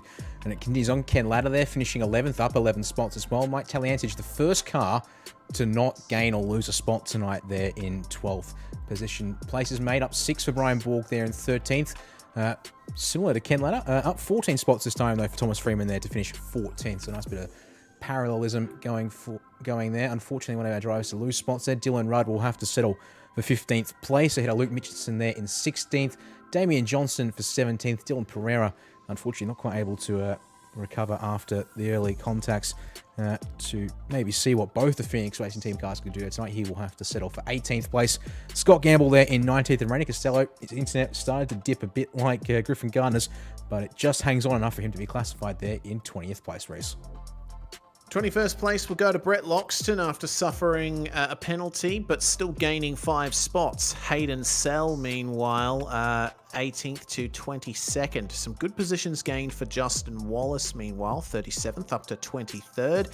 Sean McNamara, what could have been for the driver starting in the midfield, taken out of contention on lap 1, and Robbie Gibbs, one of the 2 ERT Mustangs who had to serve a pit lane penalty from iRacing for exceeding the incident limit. Blackburn and Baker, the last 2 finished on the lead lap, and I think Blackburn should be happy with that after starting 38th, split 2 winner, home with a top 30. Then we have Sebastian Flock, Ben Morris and Tim Mulford, the first 3 drivers to finish a lap down. Yep, it carries on. Cameron Veacock, Troy Maguire, Sebastian Tixier and David Kirby also a lap down, and that actually wraps up our finishes here at the checkered flag at 34th position. Unfortunately, our retirements again with Cameron Jones after a good qualifying run there in Group 1. He'll have to retire. It's 15 laps short there, and 35th is his position on the 10th there. Similarly, Blake Delaney, an early retirement for him, and 36th place. Sebastian Vandel, we saw him, early damage for him puts him well short at 37th, and unlike that, Griffin Garter, the first car, not struck down by damage in the server, but unfortunately, technical dramas knocking him out of contention there, 35 laps short of the finish. Teo Savono and Logan Barnett to round out your top 40 there, Reese, with also heavy damage, unfortunately, marring their night out. And Benjamin Smith, the final driver here on the timing sheets. Unfortunately for him, very early retirement thanks to the damage and the blown motor that brought out the safety car here tonight. Yep, and the safety car almost classified on the results screen. 57 laps down on the leader with that single safety car in the midst of the opening laps of this race. We can go to driver interviews now, and no surprises to hear that the first driver we're going to be talking to is our newest V8SCOPS race winner. Rayhan Leonage joins us. Well, Rayhan, that was pretty much a perfect race from you. It must feel good. You definitely looked like you had a handle on that car around here. Barely any complaints from the rear at all. Yeah, I wouldn't exactly say it was perfect. A few times, ran a little wide out of last corner. But yeah, it was a good race. Andrew had a lot of pace at the end, but yeah, it's nice to be a SCOPS winner now. Yeah, indeed, it must feel really good, and I think that it's really building on your showings of pace in the previous season, particularly back at Winton. This course is so difficult to get right, and we saw that with the majority of your closest competitors suffering issues from overcoming track limits and stuff like that. So was that foremost in your mind when you were driving out there, just trying to minimize those errors and avoid those iRacing penalties? 100%. I think that was probably on the back of everyone's minds. Just some people that got the better of them. I felt like I was right on the edge. But yeah, I guess that's the fun part about racing. Yeah, definitely is. Well, that certainly caps off a really good weekend for you, Rayhan. Before we let you go, is there anyone you'd like to thank for your first victory? I'd like to thank my dad for crew chiefing, and the rest of Phoenix for helping me get to where I am. And thank you guys for the stream and the race control and admin for the league.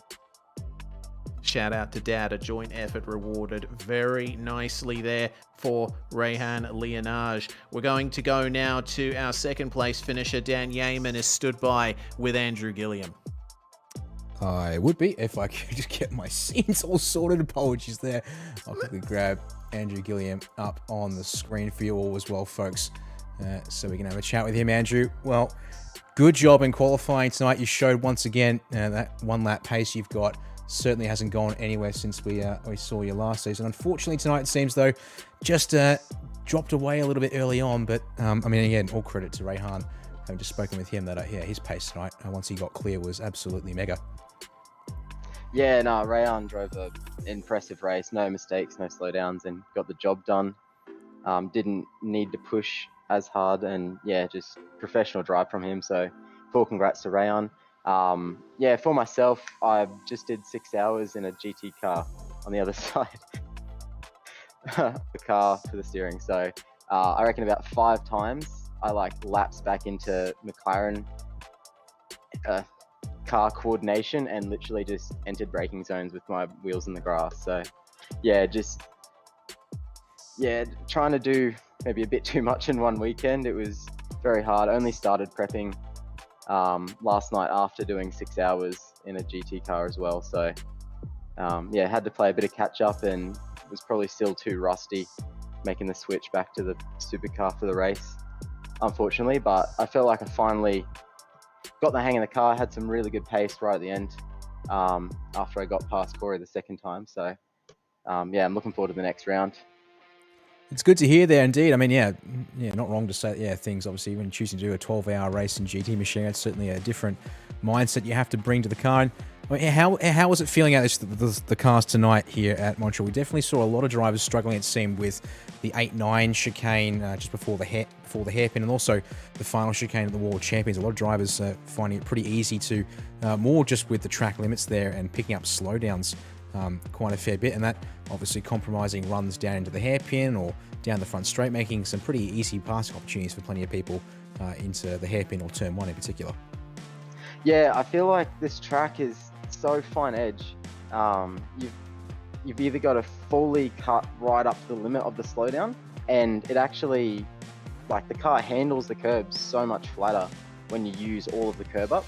If you just think, oh, I'm going to be a little bit conservative and not cut as much, you smack the middle of those big sausage curbs and it launches the car right up in the air, and it is very uncontrollable. Usually, fires you straight into the next apex, and that's where you get your slowdown. So yeah, it's just that really fine line of trying to cut as much as you can get away with without getting that slowdown. And if you don't get it right, you're almost 4 wheels in the air, because they're just the way you've got to be like on the inside of the curb to make it them is really tricky. And I think because pre-qual weather was so much cooler than our race weather as well, that probably caught a few people out with a bit of entry, understeer, and exit oversteer. Yeah, it would probably indeed. Good points to make there. Well, as you said, looking forward to the next round, which is good to hear. We'll be heading back to Winton Motor Raceway for the second round of the V8SCOPS season in 2 weeks' time. So thankful, not a long turnaround for everyone here who's going to take part. We sure hope. What does that bring for you in terms of what you're thinking about the car and track combination, but also thinking about what we're going to see there in terms of the round format, which actually, pardon me, I don't actually have a round format for you just on hand this week, but nevertheless, just the car and track, what are we thinking about that combination in 2 weeks' time? Yeah, it's a totally different setup, totally different driving style, and near impossible to pass there. So it'll be all about that qualifying. I'm guessing if it's a sprint format, it'll be your fastest and second fastest lap. So you've got to be quick and consistent as well. So that makes it especially tricky. And it's a track that I find you do the tiniest little slide anywhere, and the rest of the lap is, significantly slower. So it's a really, really tough little track to get right. But yeah, I reckon it'll fully mix up the grid, and yeah, the racing will be really difficult because there's no passing there at all. Indeed, it will be a 2-race sprint format for you guys there in 2 weeks' time. But, well, we'll have to wait till Sunday, the 26th of February, to find out about that. So before we let you go, Andrew, floor is yours. Sponsor shout-outs. Who gets it done for you here tonight? Yeah, big shout-out to the team. A lot of practice this week from the non-GT guys to make a good setup and everything. So huge shout-out to those boys for their hard work. And shout out to V&M Simulation and Sideways Photography for your support. And we're also on the lookout for any new sponsors. So if anyone would like to have a spot on our car, just give the Pursuit Sim Racing page a message. Well, there we are. Andrew Gilliam, second place tonight, and looking forward to getting back to the top step, I'm sure, when round 2 is his next opportunity. Thanks very much, Andrew. Cheers, guys.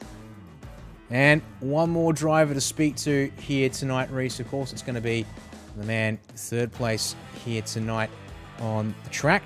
Corey Shepherd going to join us here on the commentary box, and I'll hand back to you here. Indeed. Corey Shepherd joins us here. Well, Corey, that was a good result for you, all things considered. Podium in the opening round of the season after qualifying 7th, coming forward on that pre-qualifying pace again. So you must feel good about that.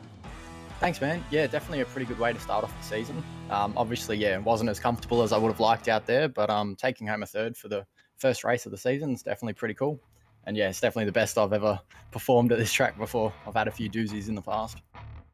Well, finally a non-doozy one, and it was due in part to a pretty good bit of strategy finagling in the mid part of the race. You were the first, one of the first drivers to come in for that second pit stop. Looks like that got you a pretty good undercut on the drivers in front of you that allowed you to get back up towards the top again. Yeah, I definitely gained a few seconds on them. The tyres definitely dropped off towards the end though. I knew they were sort of going to come back towards me. I was pretty lucky to hang on and not let Jordan through at the end because I was doing a lot of skids out there. They weren't very good, but yeah, it worked out all right in the end. Yeah, indeed it did. Well, what's the rest of the season looking like for you going forward? Are you going to be taking it one event at a time, or do you have a long-term plan for 2023 with the pace that you've got here? Yeah, I think definitely a long-term plan. Sort of just want to keep bagging points each round and, yeah, try to just keep getting podiums and top fives, all that sort of thing. So then hopefully we are up the top towards the end of the championship. Well, anyone that you'd like to thank, Corey, before we let you go? Yeah, just big thanks to you guys and mum and dad and everybody supporting me along at home. Yeah, cheers, guys. Cheers to you too, Corey Shepherd, joining us once again in the interview booth. And of course, this being his first SCOPS victory, we should afford Rehan Leonage a chance to thank his sponsors. Thanks very much for giving us your time, Rehan. And yeah, well, hopefully that's the first of many victories for you. Who do you have to thank for it? I'd like to thank Melbourne Heights Graphics Depot, DHF Tires, Simco, RSW Graphics, Bubbles and Balloons, Prestige Cinematography, Autoserve New Zealand, and Aramex Heatherton. And I'd like to thank my dad for the mega setup. Yeah, absolutely. Really good setup on that car. At least the way it looked from the outside. Rehan Leonage will be left to enjoy his first SCOPS victory here, Dan. I think that's a very popular victory indeed. Definitely backing up the mountains of potential that kid has. Yep. I mean, it does feel like he sprung onto the scene very rapidly last year when it came to results in SCOPS, but yeah, he's putting the work in clearly and it's showing, and now he has the result to go along with it. And yeah, I look forward to seeing now what he can do now that he's made a stake to a race win. I'm sure it certainly won't be the only race win he picks up for this year, but that's going to have to do it for tonight, Reese. Means we now turn our attention to what comes next. As I was mentioning there with Andrew, 2 weeks time, Sunday the 26th of February, we're going to head ourselves over to Winton Motor Raceway for our first Super Sprint round format. So 2 races, slightly different race lengths as well to boot. And of course, Super Split 2 to lead us in from 6 o'clock there on the Sunday evening. Yep, indeed, and we've also got supports on that very same weekend as well. The Winton round is going to be taken up with the flat 6s and the flat 4s on Friday and Saturday night. So just make Friday. Sure. Oh yeah, just Friday. My apologies. Just the Friday night for supports. So a day's break in between then and V8SCOPS proper.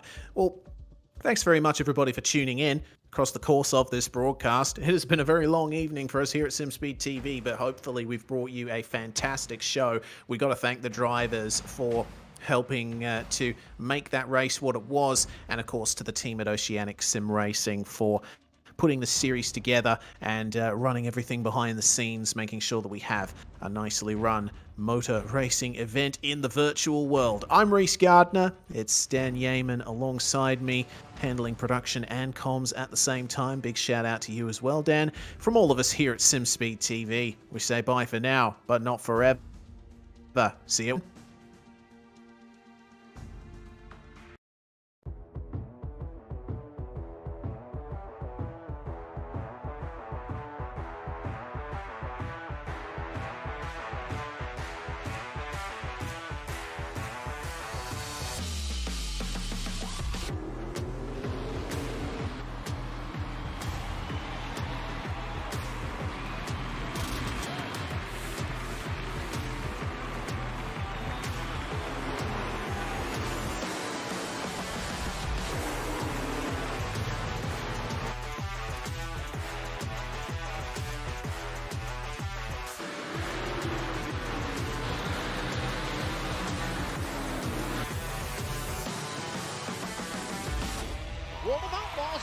Racing is available now.